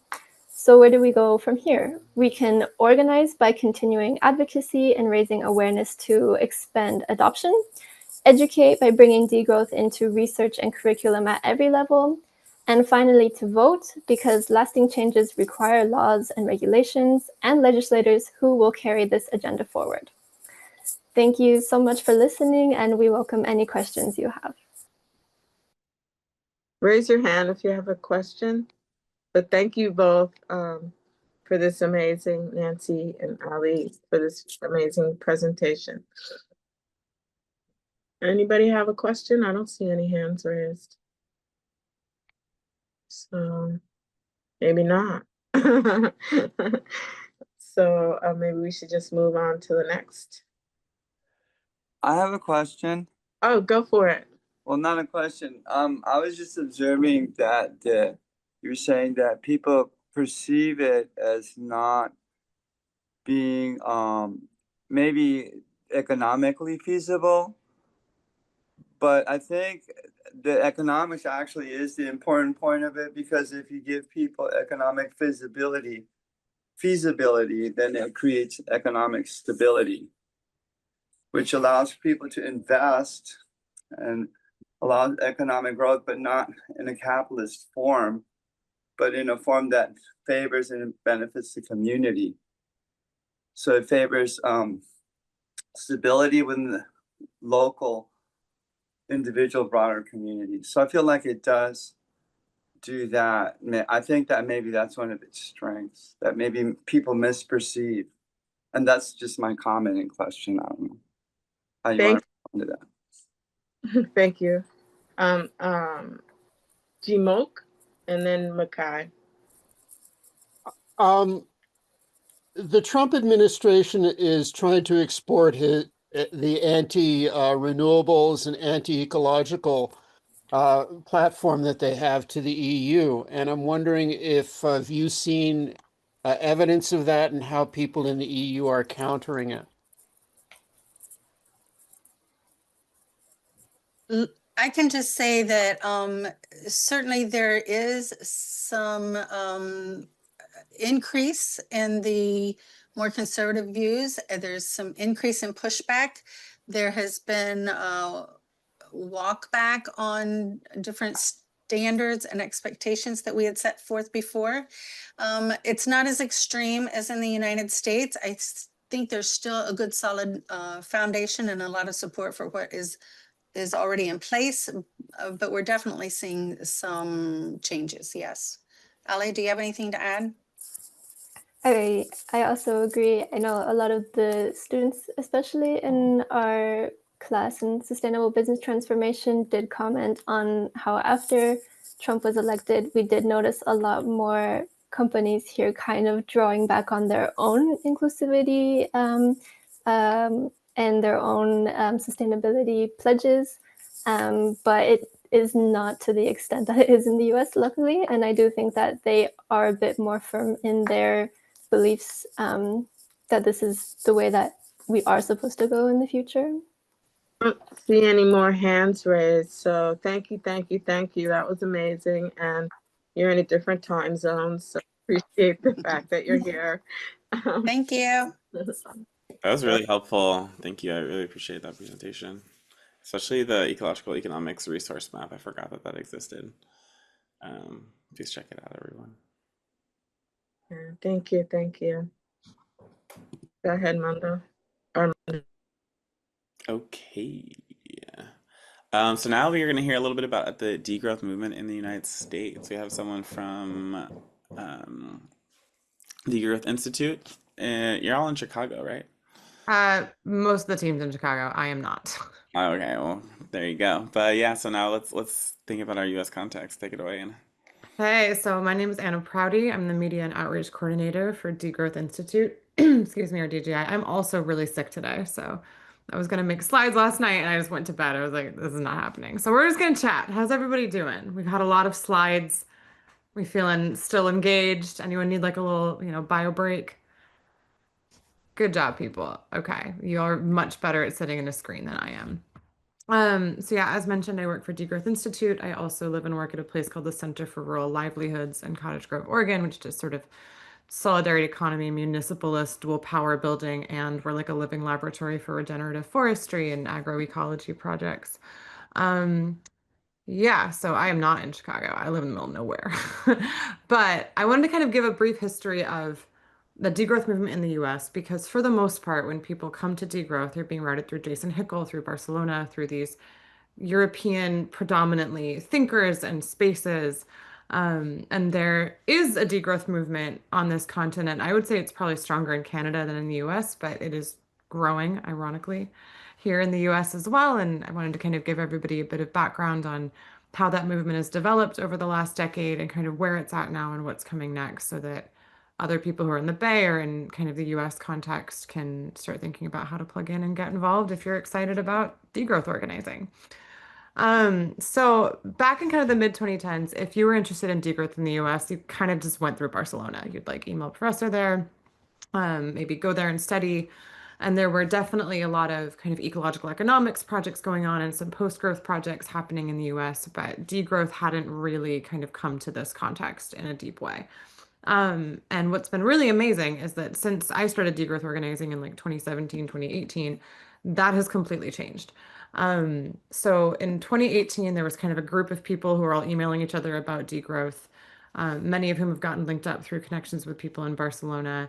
And we decided to form a group called Degrow US, which was just get the degrowth movement off the ground in the US, kind of loose collective of activists, organizers, academics, and people are kind of interested in prefiguring new economies and downscaling the global economy as it exists today. And that led to a gathering in October of 2018 in Chicago. We had about 50 people come in, different kind of degrowth researchers from various universities were there. We had kind of different activists from degrowth movements and allied movements. So circular economy, solidarity economy, environmental justice, well-being economy, donut economics, all of that sort of adjacent, just transition, those sorts of frameworks of like, how can we build an economy differently? And it was a really fun gathering. Some different projects came out of that, of sort of webinars and making a zine and, organizing future events and starting to kind of have people think more about collaborating on research. And there was supposed to be a big degrowth festival in Burlington, Vermont in the spring of 2020. And we all know how that probably went. So, because COVID, among other things, Degrow US kind of started to fall off the radar a bit, and people have busy with their lives. But in the kind of years since, there's been an explosion of degrowth groups in the US. So one thing I noted, that is an amazing list of resources, Armando, and I wanted to say if you want to add a bunch of US-based groups to that, there's a bunch to know about. So the one I saw on that list is Degrow NYC, which is a BIPOC-led kind of revolutionary eco-socialist degrowth group in New York. There's also Degrowth California, Degrowth Minnesota. There's more and more and more degrowth research coming out of, especially the Leadership for the Ecozoic program, which is at the University of Vermont and McGill, kind of on the other side of the border there in Vermont and Montreal. And then, of course, there's the U.S. Society for Ecological Economics, CANSE, the Canadian Society for Ecological Economics, DSA, which is the Democratic Socialists of America. Also, their eco-socialist working group is now a degrowth working group. It's called Catacol. There's the Sierra Club of the Twin Cities now has like a degrowth organizing group. There's a group called Pivotal that's doing post-growth business incubation that's forming. There's the Arqueta Institute for Post-Growth Finance. And then on top of that, there's kind of the players that had existed around in the scene before who weren't necessarily labeled degrowth. So Post-Growth Institute is a big one. They do a huge amount of work in kind of the post-growth world. CASI, the Center for the Advancement of Steady State, the Center for the Advancement of the Steady State Economy, excuse me, a bit of a mouthful, that does a lot of policy work on steady state economies. Could I share a list? Yes, I will. I'll send some links to our website at the end. And then out of all that too, there's Degrowth Institute, which kind of formed as a new nonprofit in 2024, which with some kind of old hacks from Degrow US mainly, and some new people brought in. Hey, Jason, I see you on the call. So that's sort of like an overview of the players kind of in the degrowth scene. And one thing that I'd love to talk about before I kind of get into like what's going on in the movement right now is why the US movement needs to be a US movement and not just copying Europe. Because there's a huge amount of incredible research and advocacy that's been happening around degrowth in the EU. And there's a huge amount of inspiration to pull, and most people are being routed through European-based thinkers when they first come into degrowth. But obviously, we're in a completely different context than Spain or France or the Netherlands. We are the world's largest economy. We are the world's largest military. We are backing up our economic claims with our military. We are a settler colonial state that is on unceded indigenous land. And we are an economy built on the backs of slavery and genocide. Like, it is a different, like, there's, plenty of horrors that happen all over the world. But when we start centering what does it actually mean to degrow in the world's largest economy, we're looking at kind of a different set of factors and concerns than, and there's plenty of people here who still are like shorter work weeks, universal basic income. And I'm not in any way knocking any of that way of thinking about degrowth policy.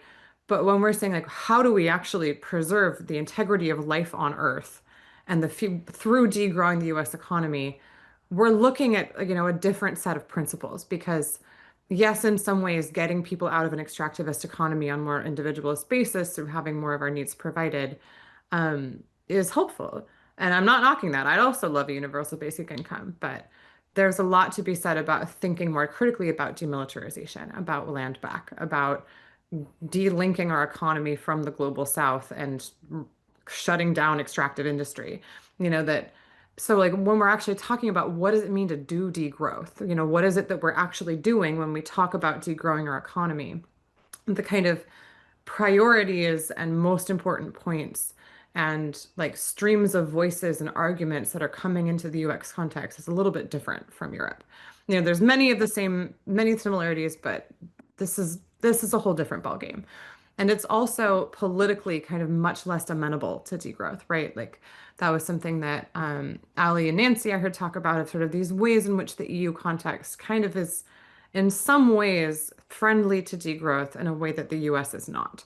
And so in terms of how we can actually organize, if we're going to be pressing policy, or if we're going to be building dual power, if we're going to be blockading pipelines, like what are we actually going to be doing in service of degrowing this economy?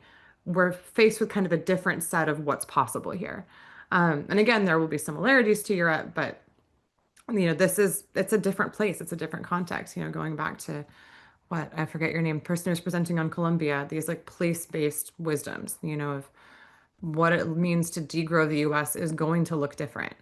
So coming back to kind of my work at Degrowth Institute, we were looking again and saying, there was this effort to really start up an organized and networked degrowth movement in the United States at the end of the 2010s. COVID kind of collapsed that. There has since been a huge proliferation of degrowth related groups in the years since. Let's get the band back together, So let's start bringing people together and start talking through how we build a diverse but coherent movement and learn from each other and collaborate on projects. So to that end, this summer, this is when I would have loved to screen share, but I just didn't get that set up. So this summer, we organized a gathering called D School in Chicago, which was 4 days of about 100 people coming together for, I think it was 26 workshops by 37 different leaders from over 20 organizations, either direct specifically in degrowth or kind of degrowth adjacent movements. Learning from each other, talking about what it means to build a degrowth movement in the US and what we can tangibly do together. So our first day of that was kind of introductory. Challenging growth was kind of the theme for it. What does it mean to challenge growth? Why do we challenge growth? And what are the alternatives to an economy focused on growth?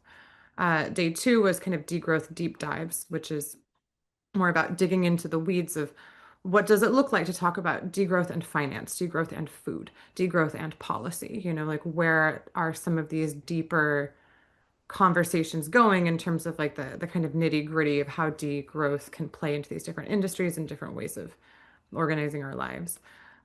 Day 3 was focused on degrowth action. So what are the various, given that we're in a pretty intense organizing landscape, as I'm sure you all know, in the US right now, what are different actions we can start taking to build towards a degrowth future? And then the final day, which is the day that I was most excited about, was our next steps. So given, will D School happen again next year? To be determined. Hopefully will depend on funding. If not, some event will happen through DGI next year.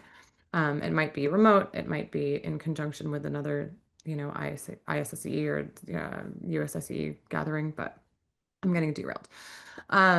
Day 4 of D School was our next step day, which was bringing everybody back to say, okay, we had this huge weekend of learning together and growing together and having all of these conversations. What do we have the resources to do next? What do we want to do next? So that this wasn't just a flash in the pan meeting, let's start some projects out of that. And thankfully, several projects did emerge from that. So just so people kind of know what's coming up next, there's an academics research collaboration circle that's being held by, if anyone knows, Allison Chopel from the Solidarity Research Center. She's kind of the main point person for that. There is a degrowth policy working group that DGI is kind of bottom lining, but we ideally want it to be like multiple organizations and institutions coming to the table. There is an asset mapping working group.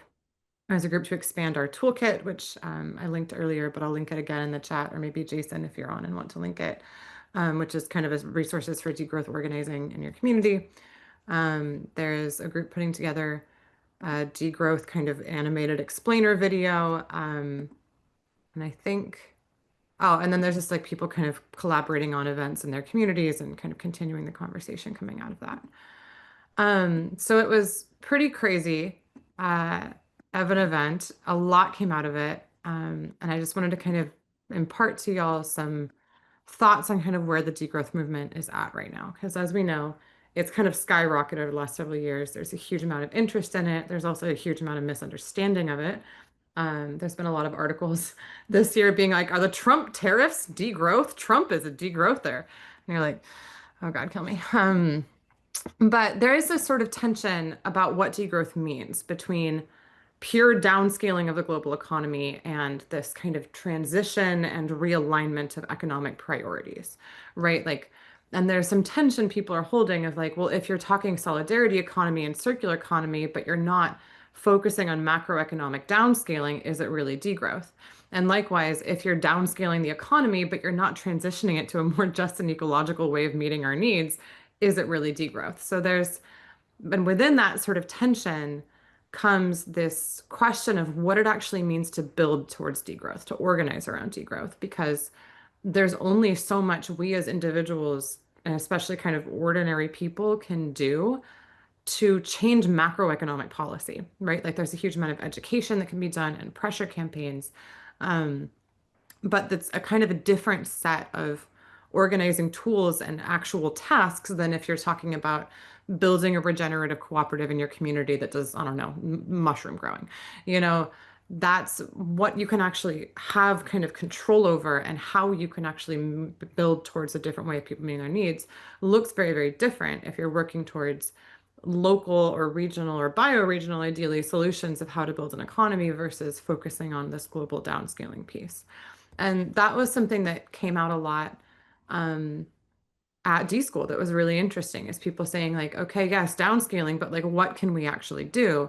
And then people saying, well, yes, you know, economic transition, cooperative, solidarity economy, circular economy, well-being economy, donut economics, all of that. How are you enabling global downscaling and demilitarization and like global decolonization of the economy? And so like I just think that's really interesting that degrowth is kind of holding this tension of the local and the global, the downscaling and the transition. Um, and I, for one, think that that tension is a good thing. I don't think that we should have a clear answer on exactly what we're doing, because this is a social movement. It's an ecosystem. By definition, it needs internal diversity and variability. But at the same time, there's sort of at least like some agreement of what sort of the Venn diagram is that we're talking about when we talk about degrowth. Um, so yeah, and then also understanding like this movement has a huge diversity of voices within it, especially as growth is kind of expanding out of being like a niche of ecological economics academic research and into a social movement full of organizers and activists and writers and cooperative worker owners and foresters and farmers. Like as more and more people are starting to kind of take up the mantle of degrowth, the voices and the perspectives in the movement are changing. I would say that right now, from what I see of the kind of US degrowth movement and the global degrowth movement, it is still heavily European dominated and heavily academic dominated. And no shade to either of those, you know, communities. They've done a huge amount of important work in this. But if we're really talking about building a robust movement, um, you know, the kinds of voices that are informing what degrowth looks like in the US need to shift. And one thing that I do think that is interesting that came out of D School and also kind of in the US context more is that there's been a massive emphasis on global South voices and especially Latin American voices as incredibly directly tied into US economic imperialism, and that delinking conversation kind of has to be organized from both ends. And then also obviously informing, you know, huge amounts of the American public's life and family ties and culture. Um, so I think that is really interesting. There's also been a push recently to build more Indigenous leadership within the degrowth movement. So we had Ronald Trosper, who wrote Indigenous Economics, come and give one of our keynotes. I'm a huge fan of his. And then also we put in a bid through McGill for like the 2027 International Degrowth Conference, and it was going to be all Indigenous led through some local Anishinaabe folks who are going to be kind of holding the whole conference and talking about, you know, degrowth in Turtle Island needs to be an Indigenous-led movement. So there's been some shifts, you know, in terms of like what's possible in the US context that might not be as resonant in Europe or available. Because, you know, European indigenous ancestral wisdom was lost like 10,000 years ago, but we still have a lot more of it around on this continent. So yeah, that's kind of my overview of where the degrowth movement is at these days, at least like in the US context. I would say that it has an identity crisis, and that's a good thing. I would say it's reforming and kind of building slowly, and that I want us to all remember that there is it's an ecosystem, right? Like it's not a singular prescription of this set of policies and we will all be saved. You know, that to build towards real tangible change in how we meet our needs and how we organize our communities, it takes a massive array of people coming at this from massive different perspectives. And I think we're gonna always disagree with each other on who's doing it the most important way and what should come first and what our priorities are. But the more we can learn together and deepen our understanding and broaden our set of ways that we're approaching this question, I think the better. So yeah, thanks y'all for listening to my slideless presentation. I'm gonna link some Degrowth Institute links in the chat as well and open for any questions if we have time. Thank you. That was really amazing without any slides. You didn't need them. You did an excellent job. Excuse me, can you send me the list in an email though, so I can send it out, please? A list of organizations and the links to them. Yeah, thank you. That was amazing. Does anybody have any questions? I don't see any hands raised. I see Allie. Allie, go ahead, Allie. Thank you. I don't have as much of a question as just a comment, but when I have been interviewing people for my thesis, and one of the professors I interviewed is from the US and now in the US. And I remember she said it kind of felt a bit lonely to be like interested in degrowth in the US. And she felt as though Europe was doing it a lot better. But I kind of don't think Europe is doing it better, but we just have, I'm not even European, but there's just a different starting line. And it's kind of similar to, I think the US just has to start with these similar well-being baselines that Europe already has, and that's why maybe they seem more advanced. And I think the cultural context is huge, as you were talking about. Like degrowth is going to be different in all countries and all cultures. So thank you for sharing that. And I think the comparison of the US after we talked about Europe was great. Just curious, was it Susan Paulson by any chance? No, April Rogio. Oh, okay. Mm-hmm. Okay, Robert has his hand up. Go ahead. I just wanted to say, yeah, I agree with the idea that all the different communities are going to be different. And so the solutions have to be different everywhere for everyone. So that's my comment. Thanks. Thank you for that.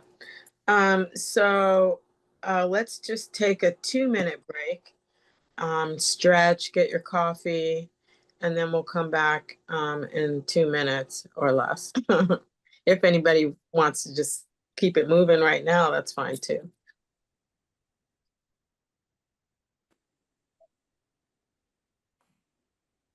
I'll keep it moving. We can chat maybe. Yeah, I really appreciate your talk, Anna. It really kind of helps me bring my European educated degrowth concepts into the United States. So that's awesome.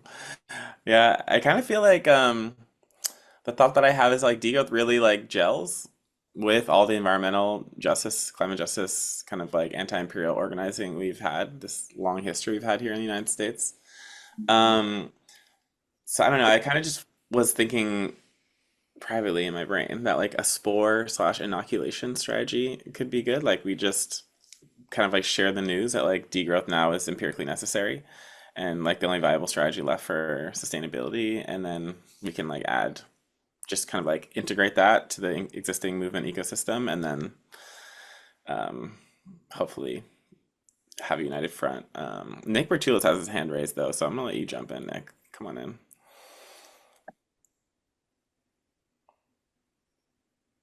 Whenever you're ready. Like, hey Nick, come talk to us. Hey guys. Nick This has been really Bertulis. rich. What's up, everybody? Yeah, this has been really sweet. My question is, feels like the algorithmic warfare has been pitting white working class rural people against more urban people of color movements, and just wondering if y'all could speak about solidarity movements, and if permaculture and regenerative ag could be a bridge? Thanks.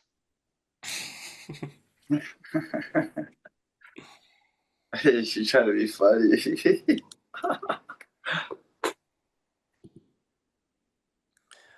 Are you gonna take that, Anna?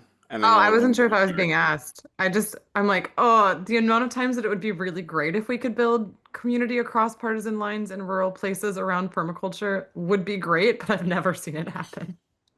But I do think like workforce development around sustainable forestry and regenerative agriculture, when you actually get into like how do we create livelihoods, how do we meet people's needs, um, you can kind of bring it in. But the question of like how do you create, like I live in rural Oregon, like this place is racist as hell, you know? And so like how do you actually build?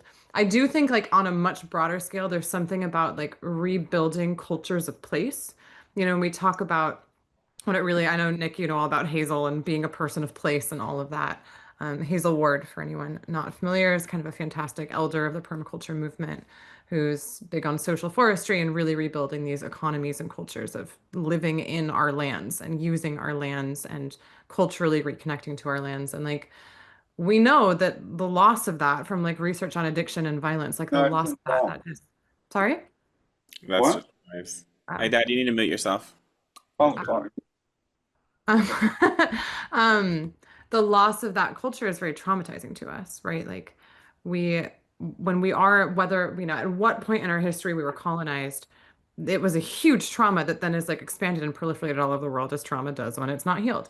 And I think that there's something that can kind of, when we have an ability for like place-based cultures of people actually having harvest festivals and like things that are tying us to our land and our region, and we're cleaning our watersheds and drinking out of our rivers again and living with appropriate technologies that tie us to place. There's a way in which kind of the cultures we came in with feel less alienating to one another, and there's a sense of like we can reclaim a common identity of being place-based people. That is so far in the future from like where most of us are at right now that like to me it's not necessarily realistic. I mean, but I think it's like a long-term, you know, undoing the deep trauma of colonization and export and imperialism and deracination and all that shit. But in the meantime, like how we bridge those divides, I think it's disaster, food, and labor. I think those are like the three things that everybody is going to care about. Everyone wants a decent job. Everyone has to eat. Everybody's afraid of burning to death in a wildfire, you know?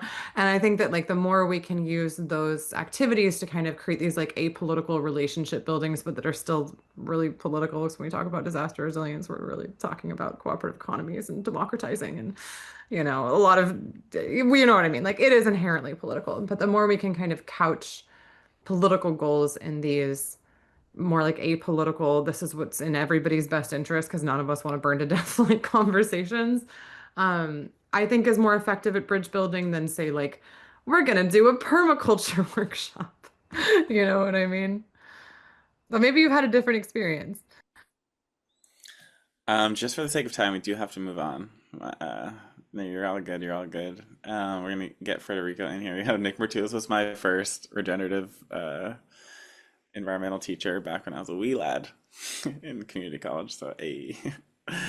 Now we got Federico, who is amazing. I saw he did the program the year before me, and I saw his presentation, and I've been wanting for a long time to see it again. So I'm like very grateful for that. He did some really incredible research on a post-growth deal for Italy and exploring coalition building potential for non-reformist reforms, as I like to say, instead of revolutionary reform.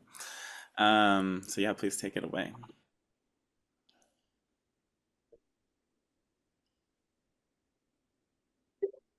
I'm trying to open the microphone. Can you hear me? Yeah, hear you. Ah, perfect. Okay. And you can see the slide. Amazing. I'm here with Carlotta, who co-authored this master thesis with me. And yeah, so thank you everyone, first of all, for the amazing presentation. It's an honor to to present along with activists and researchers. And yeah, so thank you. I'm Federico. I just finished I recently finished this master in Barcelona, the same that Armando is doing, and I'm currently working as a project coordinator at Research and Degrowth International, organizing the summer schools and educational activities that have been mentioned in the previous presentations. And yeah, Carlotta, if you want to present yourself. Yes, thank you. Hi, everyone. So I've also done the same master as Fede and Armando in political ecology and environmental justice and degrowth in Barcelona. And then I've also been a research fellow for the International Society for Ecological Economics. So yeah, and I'm also active in the degrowth movement in Italy, as well as Fede. So thank you all for listening. So today we're going to present our master thesis results that we're currently converting into a paper for a magazine, and that it is being supervised and was supervised by Dallas, who talked before. So I'm going to try not to repeat what has been said already. Also, I am not a native speaker. I realize that most people here are native speakers, so yeah, trigger warning. And yeah, basically our research titled "A Post-Growth Deal for Italy" started as an activist research because both Carlotta and me are active in the Italian degrowth movement. We co-organized with other activist the Beyond Growth conference in the Italian Parliament. And here we started thinking, okay, we need to use this opportunity to do a research to put it at the service of the movement, because there are so many things that are not clear. Something that we realized is that many people find degrowth ideas attractive. So many people came that were not part of the degrowth bubble, activists, politicians. But at the same time, degrowth is really, really absent from the public debate. No one knows about it if you don't present it to them. And so there is a really big gap between academia and social movements. And while in reality, there seems to be fertile ground in social movements for degrowth ideas. And yeah, so we found a gap between a sort of perceived optimism within the degrowth bubble in Barcelona, but also in Italy about the growth of degrowth and how degrowth is the perfect recipe for going to post-capitalism, and the reality of Italy going to far right, and like degrowth being absent from the public debate. And yeah, so we went to the literature thanks to the help of Dallas and Charles, who is not here, and we tried to understand what were the contradictions. We realized that some important gaps in the literature are the lack of a clear identification of who is going to be part of this coalition, who is gonna bring forward degrowth, and within this, especially the lack of the idea of compromise, which is important in Gramscian theory and in social movement theory in general. And yeah, so how do we build compromise around degrowth? Can we build compromise around degrowth and post-growth? Then another policy gap, as Dallas mentioned, is the lack of research on policy perception over degrowth. And then about specific geographical research, which I'm happy that is going to happen now. We're happy, but it's something that we are a bit lacking. And so we asked ourselves, how can a post-growth deal that is being researched within the real project, how can it help to build a coalition and alliance in Italy specifically, an alliance that needs to be environmentalist, anti-capitalist, feminist, and decolonial. And yeah, so we built a policy package to design to understand what people think about it. We built an hypothesis. The criteria to choose our post-growth policies are that they are non-reformist reforms, that was explained by Dallas before as a concept. And we like the word deal because we think that it can show the importance of focusing on the compromise, and also it can retrieve other attempts at radicalizing Green New Deals, like the Green New Deal without growth, which is a proposal that emerged in Europe, and the People's Green New Deal by Max Agil. And yeah, so basically, maybe this is a bit intimidating, this graph, but we, in our hypothesis, we divided between first generation and second generation policies. We think that we should first focus on policies that expand, that are expansionary, that expand working class and people access to means of subsistence, to have better jobs, less time, less work, more free time, more time for reproductive work, and for caring relations, and better democratic participation, and that then these expansionary policies lay the conditions for policies that set limits, and so the degrowth side of things. And I'm gonna go quick through the definition of the policies because they have been repeated and repeated in the last presentations. Maybe we chose these 5 policies: universal care income, working time reduction, universal basic services, green job guarantee, and deliberative forums. And maybe I can mention that we decided to call it universal care income because of a proposal by Filka Sekulova and Giacomo D'Alisa, who are part of Research and Degrowth and are also teachers in the masters, about in the tradition of feminist activists like Silvia Federici for wages for housework. And we also hypothesized a calculation for it. And yeah, so I'm not going to define them.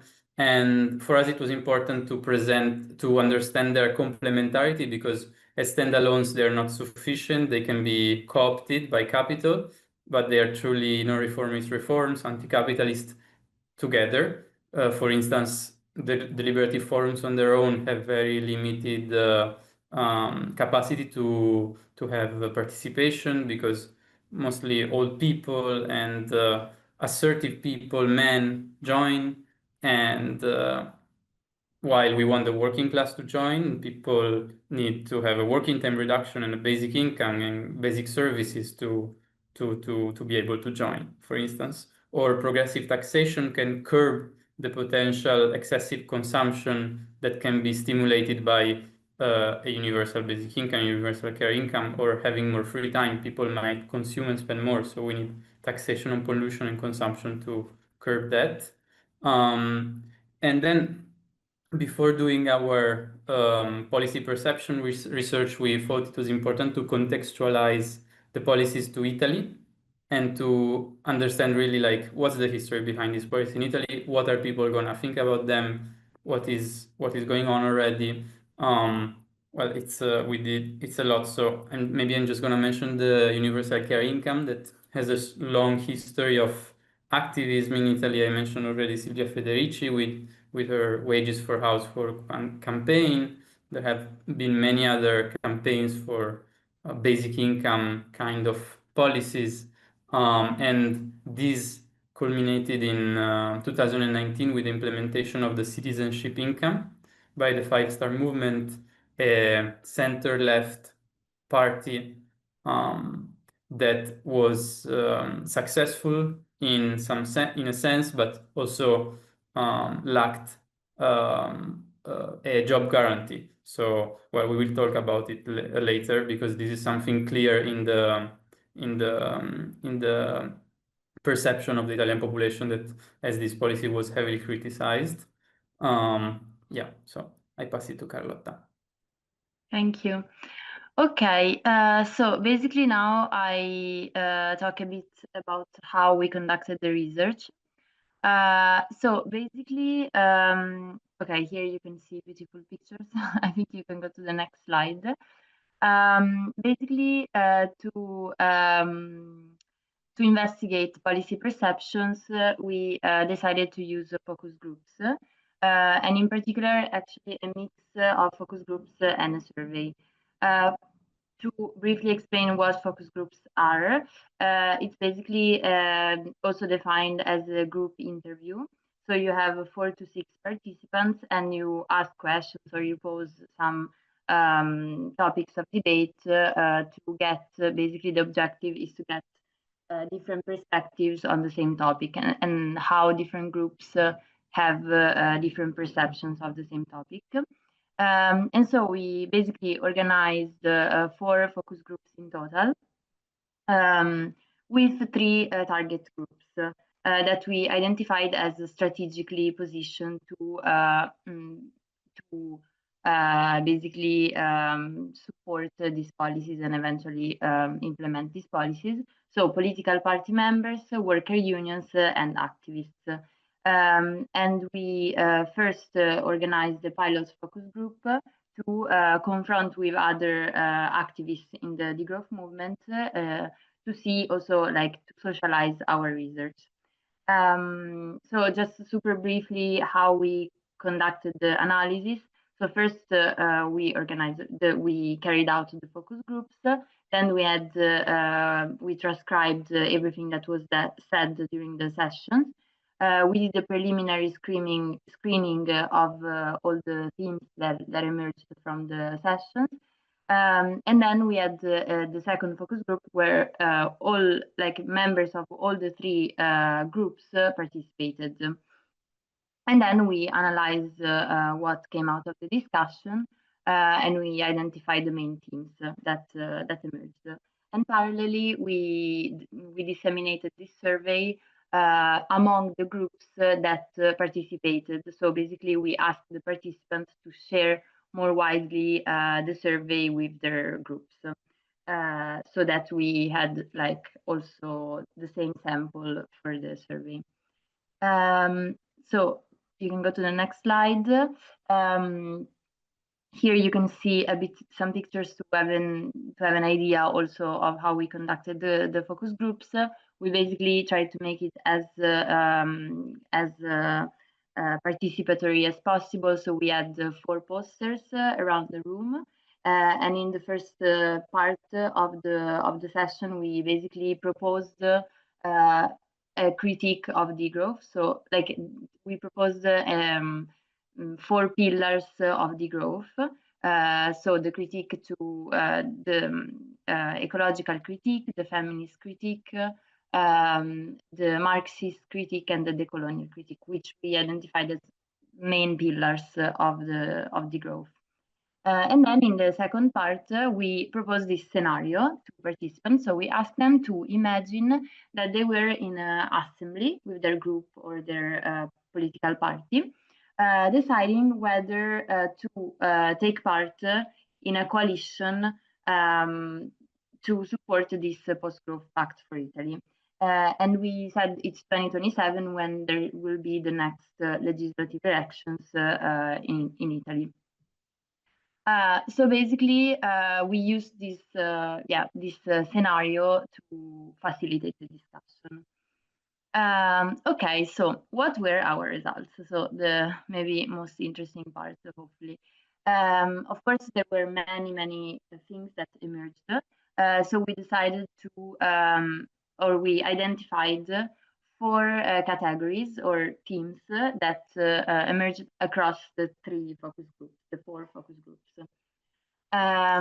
So basically, we had desirability, achievability, popularity, and communicability. What do we mean with these terms? So desirability refers to how participants think this measure will impact, like what impact the participants think the policies will have. So whether they are actually desirable or not. Achievability refers to obstacles and facilitators that participants identified to the implementation of the policy. So basically the feasibility of the policies. Popularity and communicability is quite intuitive. So it refers to how popular the participant perceive the policies to be within the general public, the public opinion, and what obstacles they identify for communicating effectively these policies. And basically, so now I give you a short summary of what emerged from the discussion. So basically, one main finding was that work-related policies, so if you want to put the thing, so work-related policies were key. So among across the different groups, many participants found that the policies of this package that are about work are the most are the ones that have the most possibility of being implemented, of finding support. And in particular, the Green Job Guarantee was seen by worker unions as a tool to implement a just ecological transition. And this was an interesting finding that they found the Green Job Guarantee to kind of counterbalance or offset the implication of the UCI, so the Universal Care Income. Because they feared that a UCI would create a kind of jobless society where no one would be any more motivated to work because they would have already an income from the state.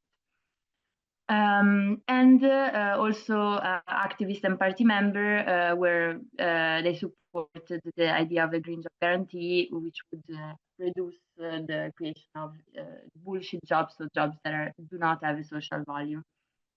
Also, a finding was that one of the most supported policy, or the most supported, was the working time reduction, because participants saw it as something that was already implemented, so that it was like easy to implement. And there was widespread support for the UBS, even though we will see some shades of this later. Then, if you want to go to the next slide, there were also some negative aspects. So why these policies were seen as not desirable? There was a risk of co-optation identified. This referred in particular to the fact that worker unions highlighted that working time reduction often is used by company for a sort of social washing. So not really for the benefit of workers, but more for the benefit of employers. And also there was a discussion on deliberative forums as worker unions were a bit skeptic about this policy as they saw it as a kind of a threat to deliberative democracy. And they saw it as something that could undermine deliberative democracy. And there was also debate on whether deliberative forums should be implemented at first or after the other policies, which is something that comes back when we talk about the complementarity of different policies. And then also discussing inside the theme of communication and communicability and popularity, some negative aspects highlighted where in particular, one main obstacle was the fear of top-down imposition for the Green Job Guarantee. This referred to the fact that some worker unions saw it as an imposition by the state. So, for example, a worker would be obliged to start a different job that he was not trained for instance. But there were also discussion within the focus groups on this, so it was not, let's say, shared by everyone, but there was this element of fear. And also for the UBS, so the Universal Basic Services, there was this debate of how they could be implemented, keeping a sort of decentralized organization so that each territory, each community can organize its own service provisioning system, but also while preserving some kind of coordination, so that having universal basic services organized locally does not lead to territorial inequalities and this sort of dynamic. And then, yes, and then I think one main important obstacle that was identified regarded a more general problem of communicability, which was identified as the ideology of capitalism, basically. So next slide. So many participants from worker unions and political party members especially, they identified so two main questions: the question of the politicization, but also the meritocracy myth, and the idea that basically there is so one is the meritocracy myth, and so this would be an obstacle to the implementation of a universal care income and also universal basic services. And also the idea that the private sector does always things better, so that having universal services from like public would not be efficient. But also there is no alternative mentality would be a very big obstacle, presenting these policies as something utopian and difficult to achieve. And also, in terms of communication, there was the idea, the fear that this policy package as a whole could be described as too communist.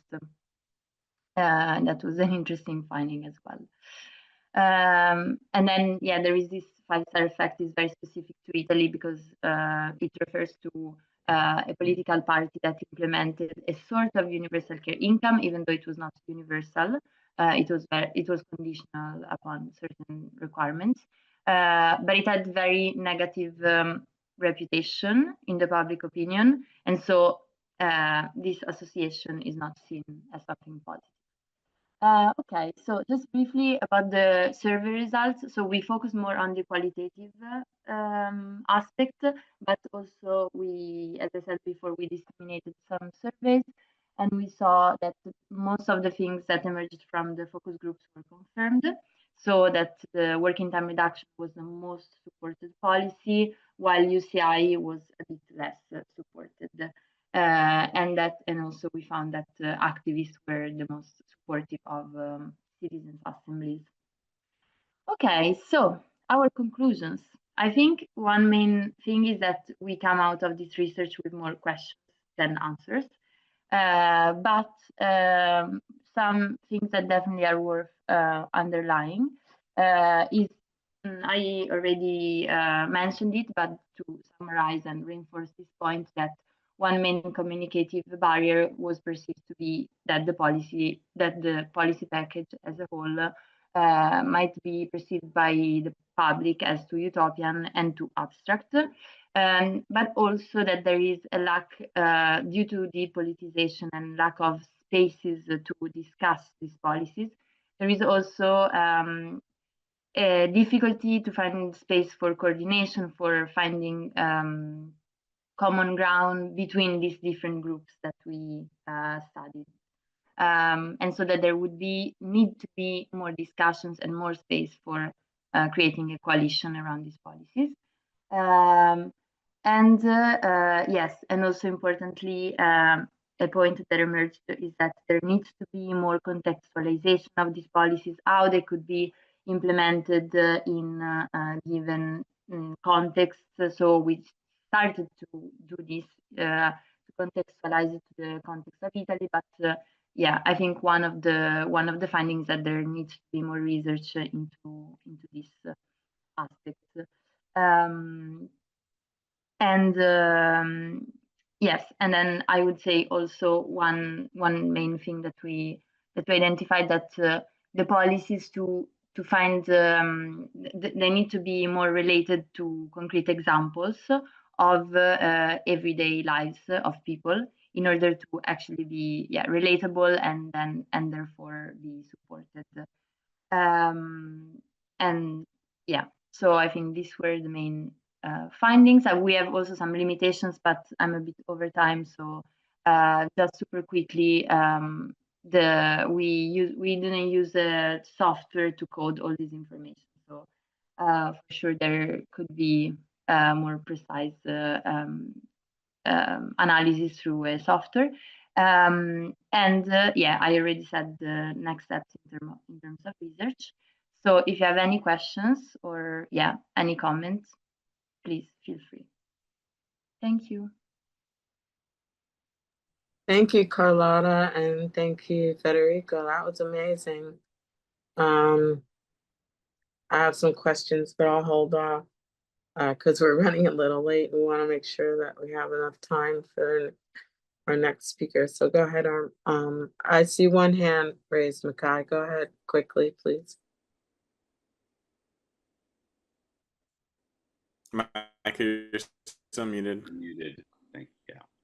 Thank you for the presentation. I have two questions about one about the first generation policies versus the second generation policies. And did you find that one based on public opinion would lead to the second generation policies?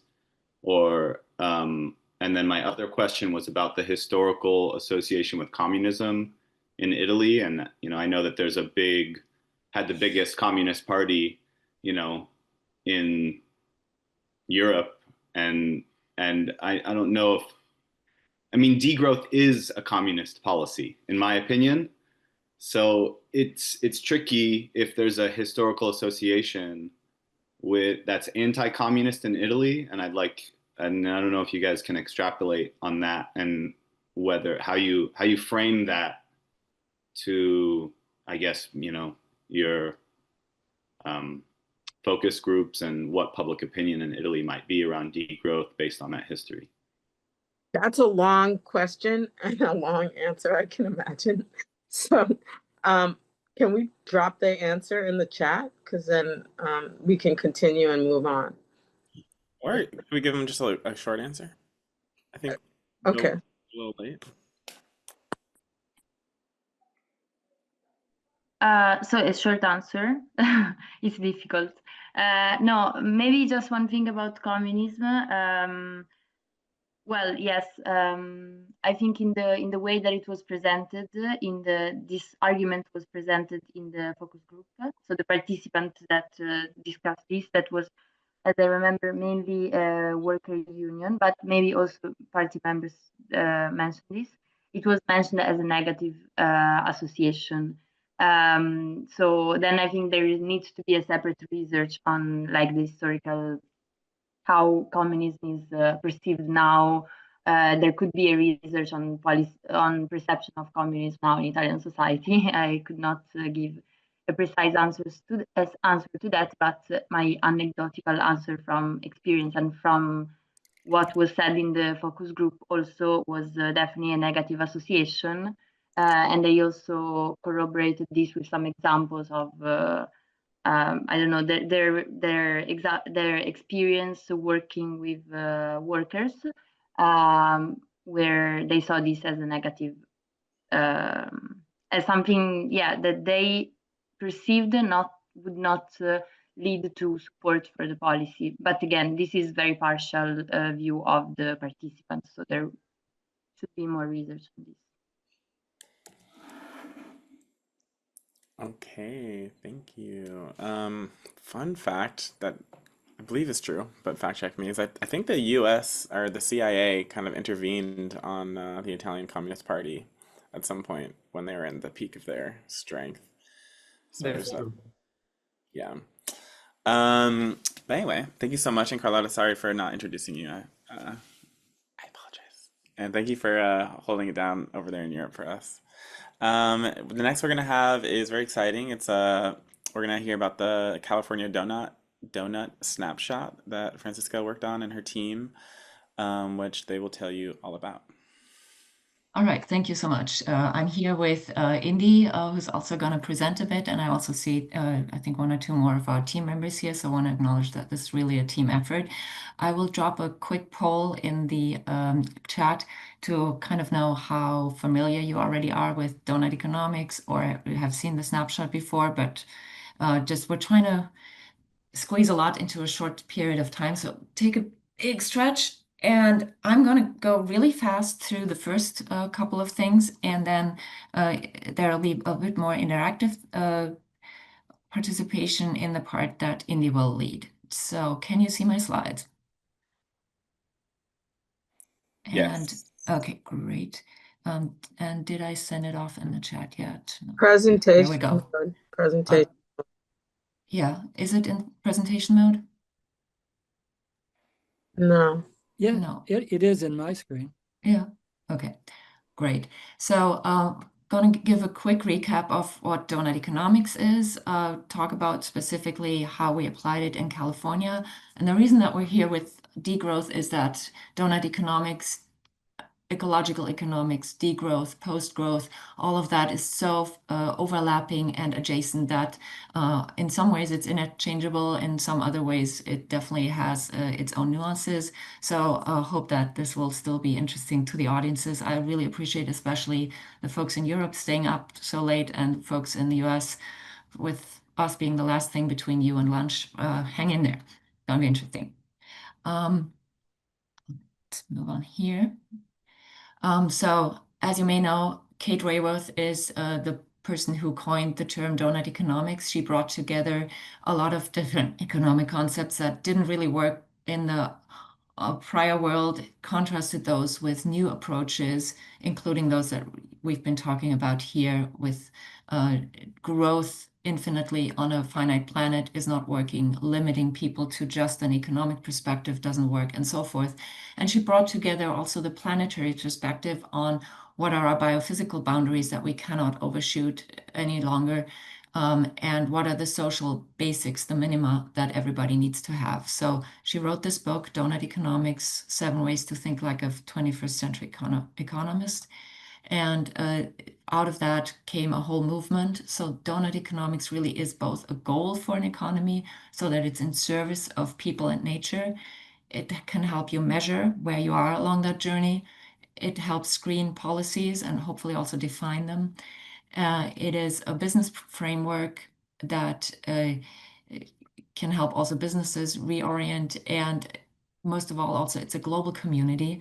They have developed the Donut Economics Action Lab. I recommend that website, and we'll be dropping those links in the chat in a moment, where you can see how different places around the world have actually implemented the donut. Moving on here, let's see, how do I advance on that one?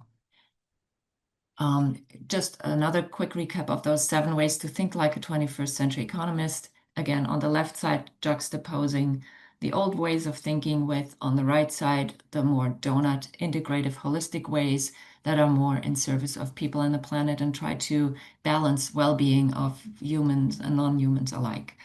I won't go into the details here. I highly encourage you to go to donuteconomics.org. There are cool videos about each of those. There are even more resources and tools, crowdsourced and centrally developed, that apply to cities, regions, businesses, and so forth.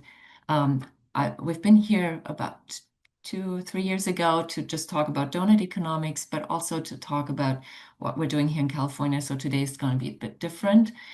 So for the donut itself, this is the key image.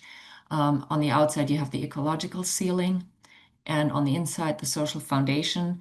The outer ring is really based on the 9 planetary boundaries from the Stockholm Resilience Institute, Resilience Center. And on the inner circle, you'll find a lot of things that are in the 17 SDGs, the Sustainable Development Goals by the UN.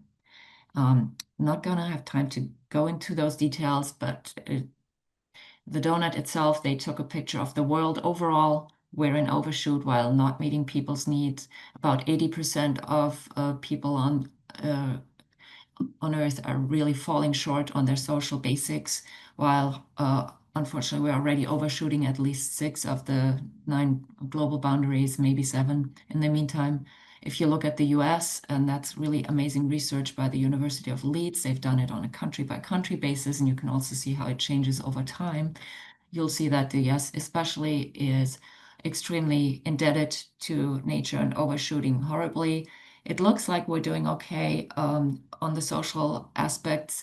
However, those thresholds that they chose for the global studies are really on a low basis. For example, they take $5.50 a day as a livable income, or they say that if 90% of people have drinkable water, that's fine.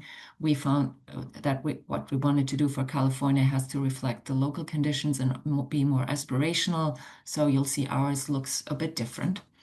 A picture that Armando showed earlier is how are different countries doing on the bottom axis on the biophysical boundaries, the ecological limits versus the social thresholds, the social needs met. We want to be in the top left corner where we don't overshoot Earth's limits and we meet people's needs. What countries typically do is they first use up more resources, moving to the right, and only then do they move up a little bit. No country really today is in that safe and just space. Costa Rica is a little bit closer than some others, but there's plenty of work to do. So we were wondering, well, California is the fourth largest economy in the world if you think GDP-wise, and also we're part of the richest country and probably are the richest state in that nation. How does that work? We wanted to look at California because other places, as you can see here on the map, have developed their local donuts. Some of them are on a city level, for example, Amsterdam and some other places, I believe Seattle, and then there are country level donuts in Brazil, regional donuts like in Scotland, and New Zealand has kind of turned the donut inside out. We said, okay, this would be great to do something in California. We developed a California Donut Snapshot and became an organization. It was at first just a band of volunteers. We got a little bit of a grant for a year and created a donut snapshot, and that should then help really politicians also to influence policies on a local, regional, and state level, hopefully beyond. And we're also developing a lot of small local donuts. Our main achievement so far was end of last year. Some of you may have seen it. We unveiled our California Donut Snapshot. And the exciting news is there is an update to that coming that also dives really deep in each of the indicators that we selected. You can use this QR code here to download our report. And again, more of those links are coming in the chat, I hope. And our goal was really to measure how we're doing, to reframe what economic performance means in California if you actually put a social and ecological lens on that, and really inspire action toward bringing everybody back into that safe and just space. We invite you to collaborate with us on that, so feel free to contact us. We screened, it was really a massive amount of secondary research. We screened about 200 different social and environmental indicators, chose 24 for the 12 social categories and 18 for the 9 ecological ones, and then created this one donut. They're all pretty solid from their sources. Won't go into that. This is kind of the current snapshot. There will be small updates, and I believe Armando also showed a preview of that kind of here on the bottom left. We're really, unfortunately, in California, falling short of all social indicators and overshooting almost 90% of the ecological indicators. The one where we're doing pretty decently is ozone depletion. Where we're worst is climate change. On the social indicators, what's best for us is water and sanitation. What's not so great is peace and justice. Let us take a quick look at that donut in a bit more detail, but I do encourage you to download the report and engage with us a bit further from there. I can only really scratch the surface here.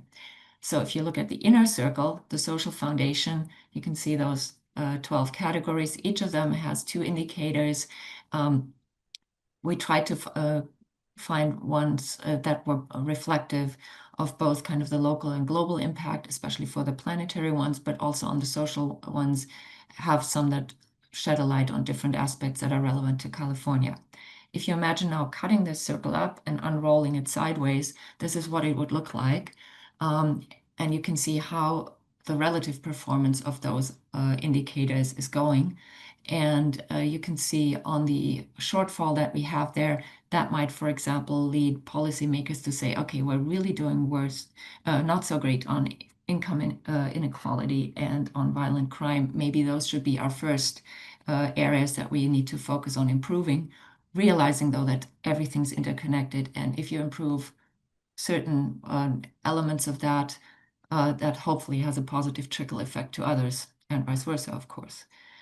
On the ecological ceiling, again, the 9 planetary boundaries, we chose some that were reflecting the global impact and are more consumption-based, i.e., for example, if you burn fossil fuel here in California, that is an impact. The impact also includes if you have bought goods from somewhere and they are transported or they're manufactured in a very destructive way, that gets factored into here. And also local ones, how are our local watersheds doing, for example. Unrolling this one also indicates a number of things, and we had to actually, you see those little squiggle lines here, cut some of those indicators shorter so that we can display all of that. As I indicated earlier, we have more stringent and aspirational criteria, so that's why we're kind of falling short on more social and overshooting the ecological elements quite a bit more, because we wanted to make sure that what we're aiming for is really a world where everybody has all their basic needs met, and we're not saying we're happy if there's still several 10,000s of Californians without access to clean water, or also for the social aspects. Yeah, there are different levels where we just took more stringent criteria. And again, I have to point you to the in-depth report for today. I'd now like to hand it over to Indy after this fast sprint. He can tell you more about, so what does that actually mean? Indy, take it from here, please. Hi, everyone. Thanks so much for an amazing, just everything, coordinating and making this happen, and all of you tuning in all the different ways that you've been tuning in from all over the world. Amazing what we're doing. I've been on the ground talking about donut economics in a variety of different groups and communities, ranging from rural communities throughout California to urban communities. In communities that are focused on social justice and economic justice, and folks who are academic or in the business world. So it's been really interesting to see how it lands and how it doesn't, and how the communication of this lands in different ways, especially from the context of degrowth. I love this conversation around degrowth because some places need growth. You know, there's some communities that are really economically depressed, just even in California, right? And so the concept of degrowth might not apply to them, but seeing a donut as a donut economic model that can represent their community has been something that has created curiosity. And the vice versa, the business community has been like, like they see themselves thriving if the donut thrives, or the donut is healthy. So that's been really interesting to see that it's been really something that's, it's not anti anything, it's for a healthy society, which is kind of a nice idea these days when there's so many things that are just like so competing. And through this process of us, releasing the donut snapshot last year up until now, we have a San Jose donut that's happening. It's like amazing. The process is already deep underfoot. The San Jose donut is, if you guys are in the San Jose area, it's happening.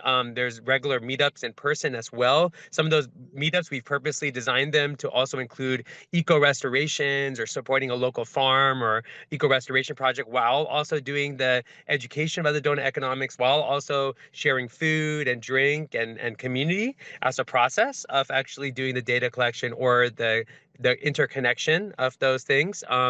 And what's unique about the San Jose one is we actually seeded that. So that was actually, we fundraised for that. And a wonderful woman who's a leader in the community there in San Jose is the one leading that charge. And she reached out to us and was like, I want to do a San Jose one. And we're like, all right, let's do a fundraiser. We did a fundraiser, raise money, and she's getting paid. And she's also distributing those funds to other people who are working on the project there in San Jose. since the San Jose one started, San Diego County has been interested, and we've got an organization in San Diego that is leading that because they already have been for 30-something years, have been coordinating all the academic organizations, nonprofits, CBOs, government entities to coordinate for social and environmental, all kinds of things in San Diego. So they're like, hey, this is like very relevant to us. So they're working on it in San Diego County.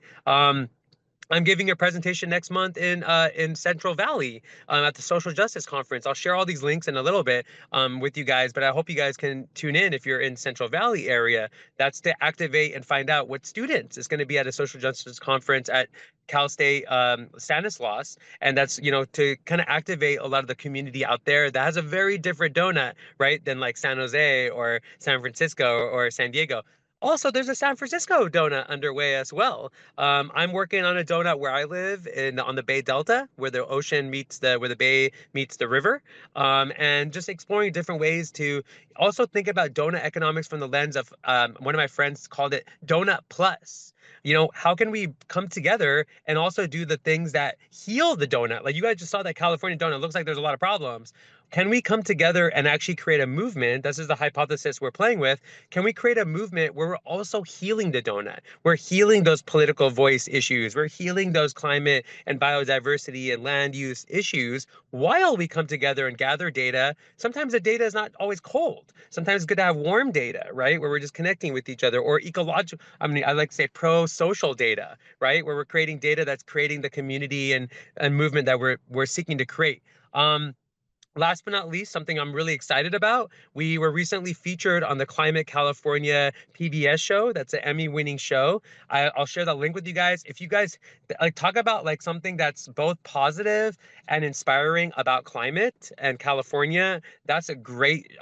Just the whole show itself in general is great to watch. The production and everything, the storytelling is great. And at the same time, the show that we're in is significantly important, and especially in the context of what's happening in the world right now, and in our communities right now, and how important it is maybe that we have to face these challenges that we're facing right now with a little bit more play, maybe more mindful play as we approach this thing. And I will say, in that context of play, there is the Climate California. Thank you very much, Francesca. And I think it's important to recognize something as we've been coming together and doing work like this, that burnout's a real thing, right? In this climate world, this justice world, anywhere we're trying to do any sort of justice work, there's a lot of burnout. How do we mitigate the burnout? Let's try to have fun about it. Let's try to come together and actually share food and share story and share cultures and celebrate cultures as a means of coming together around policy as well, right? And we've been inviting policymakers to our events that are focused on eco-restoration, but also on data collection, right? And social conditions, social and environmental indicators. But it's been really cool to get the feedback from the policymakers because they normally don't get to interact with the community in that way. So I think it's important to also invite policymakers and people who work in bureaucracy in those decision-making spaces to come and participate in the community in a meaningful way. So yeah, definitely check that show out on PBS. Last but not least, something that I've been able to like massage as I've been explaining the donut economics kind of framework is that it's kind of like a holistic medical report for any container, right? Any container of society. You could create a holistic donut snapshot for a neighborhood. You can create it for a community. You could create it for a city. You could create it for a county. You could create it for a state. You could create it so you can see it's fractal. You can create a donut snap. Even you can create a donut snapshot of yourself, right? Literally, or your family, or literally your home. But the donut snapshot is a holistic medical report in a moment of time of what is the health of the ecological systems and also the social systems. So like in a moment, it's a snapshot. Now you see this holistic framework, this medical report, like kind of like when you go get a medical report from a doctor, you can see your blood and your lipids and your like all the different things that you're looking at. This is a snapshot of society. And so from this snapshot, it's not enough just to get the snapshot. From this snapshot, now we have to actually actuate ideas or support or create funding or channel funding or determine even if that funding is working towards mitigating those problems that the donut economic snapshot has revealed. So it's just a framework. But beyond the framework, it's like, hey, maybe we can create solutions that are solving multiple issues at the same time. Because right now, when you go to city hall meetings or county meetings or state meetings, everything's all over the place. Healthcare is over here, environmental stuff is over here, social stuff is here, financial stuff is, everything is all spread out. What if we were looking at things together in an interconnected way? So the donut economic snapshot, that's my basic framework share with you guys. It's like a holistic medical report, but it's also an opportunity to address the problems in a poly-solutionary way. With thinking like, can we solve problems with multiple lensing? Oh, the multi-solving. Thank you. Like multi-solving and poly-solutionary. But by the way, I farm nowadays. When on a farm, and if you're doing regenerative farming or like just natural indigenous farming, you have to solve multiple problems all the time. You can't just do one thing at a time. You'll be inundated, right? So maybe we also need to start coming back to like, what is our indigenous roots, our traditional ways of dealing with social and environmental issues. It was usually doing things together, not separately, not doing things, not siloing issues and justice. Justice is universal, at least in my opinion. But anybody got any questions or thoughts? It's 12:01. Oh my God, talk as fast as I can, Francesca. One, twice, three donuts sold. You're getting a speed ticket right there. That was amazing. And yeah, I'm so grateful. Yeah, this was a lot of information in one 3-hour period. But it's a great introduction. People are still here, so there are a couple hands raised. I don't know, they may have put them down. Let me look. I saw Jack's hand, I thought, and then I thought I saw Heather's hand. But now I see no hands. So let's give them a hand. Yay! Let's give all our speakers a hand. That was just amazing. Really, really amazing. I'm so grateful to all of you. And this is like, and you got us, through, pretty much on time, and time is just like time, so we can't control it. But y'all did an amazing job, and I've learned so much more about donut economics and about degrowth. And it really, this is something new to me. And I know it might be new to a lot of people. So let's all, if you all can send your links, and if you want your email shared, let me know that in the email, that you send your links and your slides to CEMTF.org@gmail. And then I'll send it out with the recording. And I also want to thank, again, all the speakers. Armando, first of all, we had Kim doing our land acknowledgement, and I want to thank Armando, my amazing son, and I want to thank Vaclav and Dallas and Nancy and Allie and Anna and Federico and Carlotta and Francisca and Indy. That was just amazing. And I also want to thank Jack and Karina, our steering committee members who, with me coordinate all these amazing events. Voluntarily, we meet every week. I want to thank Armando again, too, because Armando did this nation thing, sent it out, and everybody replied so quickly that we had everything solidified, like, so much more in advance than any of our other events in the series that we've had for the last 5 years. So that was great. This has been an amazing, amazing morning, and I appreciate all of you so much. I'm here with COVID. I'm feeling a little better now. I took my medicine. My eyes still red, but that's okay.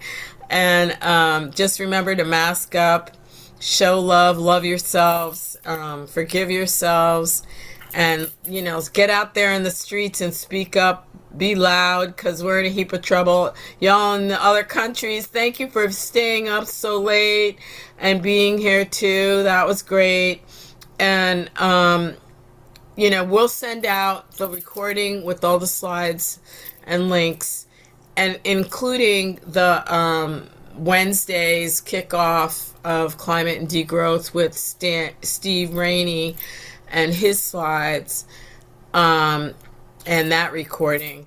So thank you, everyone, and you guys have a blessed day. Also tomorrow, if you're in the Bay, we're going to have CEMTF with the East Bay Regional Parks, as well as CERC, the Student Environmental Resource Center at Berkeley, UC Berkeley, their Newt program, and the United Nations Association East Bay are having a bio blitz up at Tilden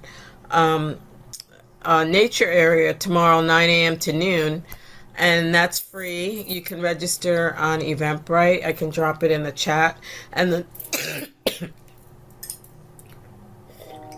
our next event is Global and Indigenous Leadership, which is November 21st.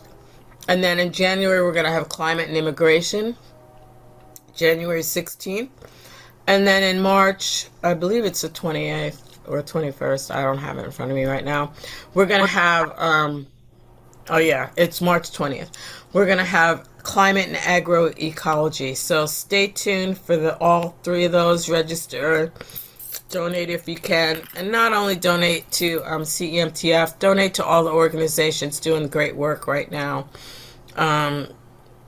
especially with the crisis of the genocide. A lot of those organizations need assistance too. But anyway, thank you all again for being here.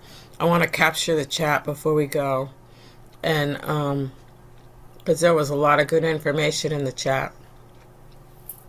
So thank you, everyone. Have a blessed day and stay healthy, be safe, and mask up because COVID is still here, unfortunately, but it is. So thank you. Thank you, Armando. And thank you to the rest of my family who's here, my daughter and my husband and my sister. Have a blessed day, everyone. And stay in touch, all the speakers and everyone. You're on our mailing list, so you'll get our information. Have a blessed day.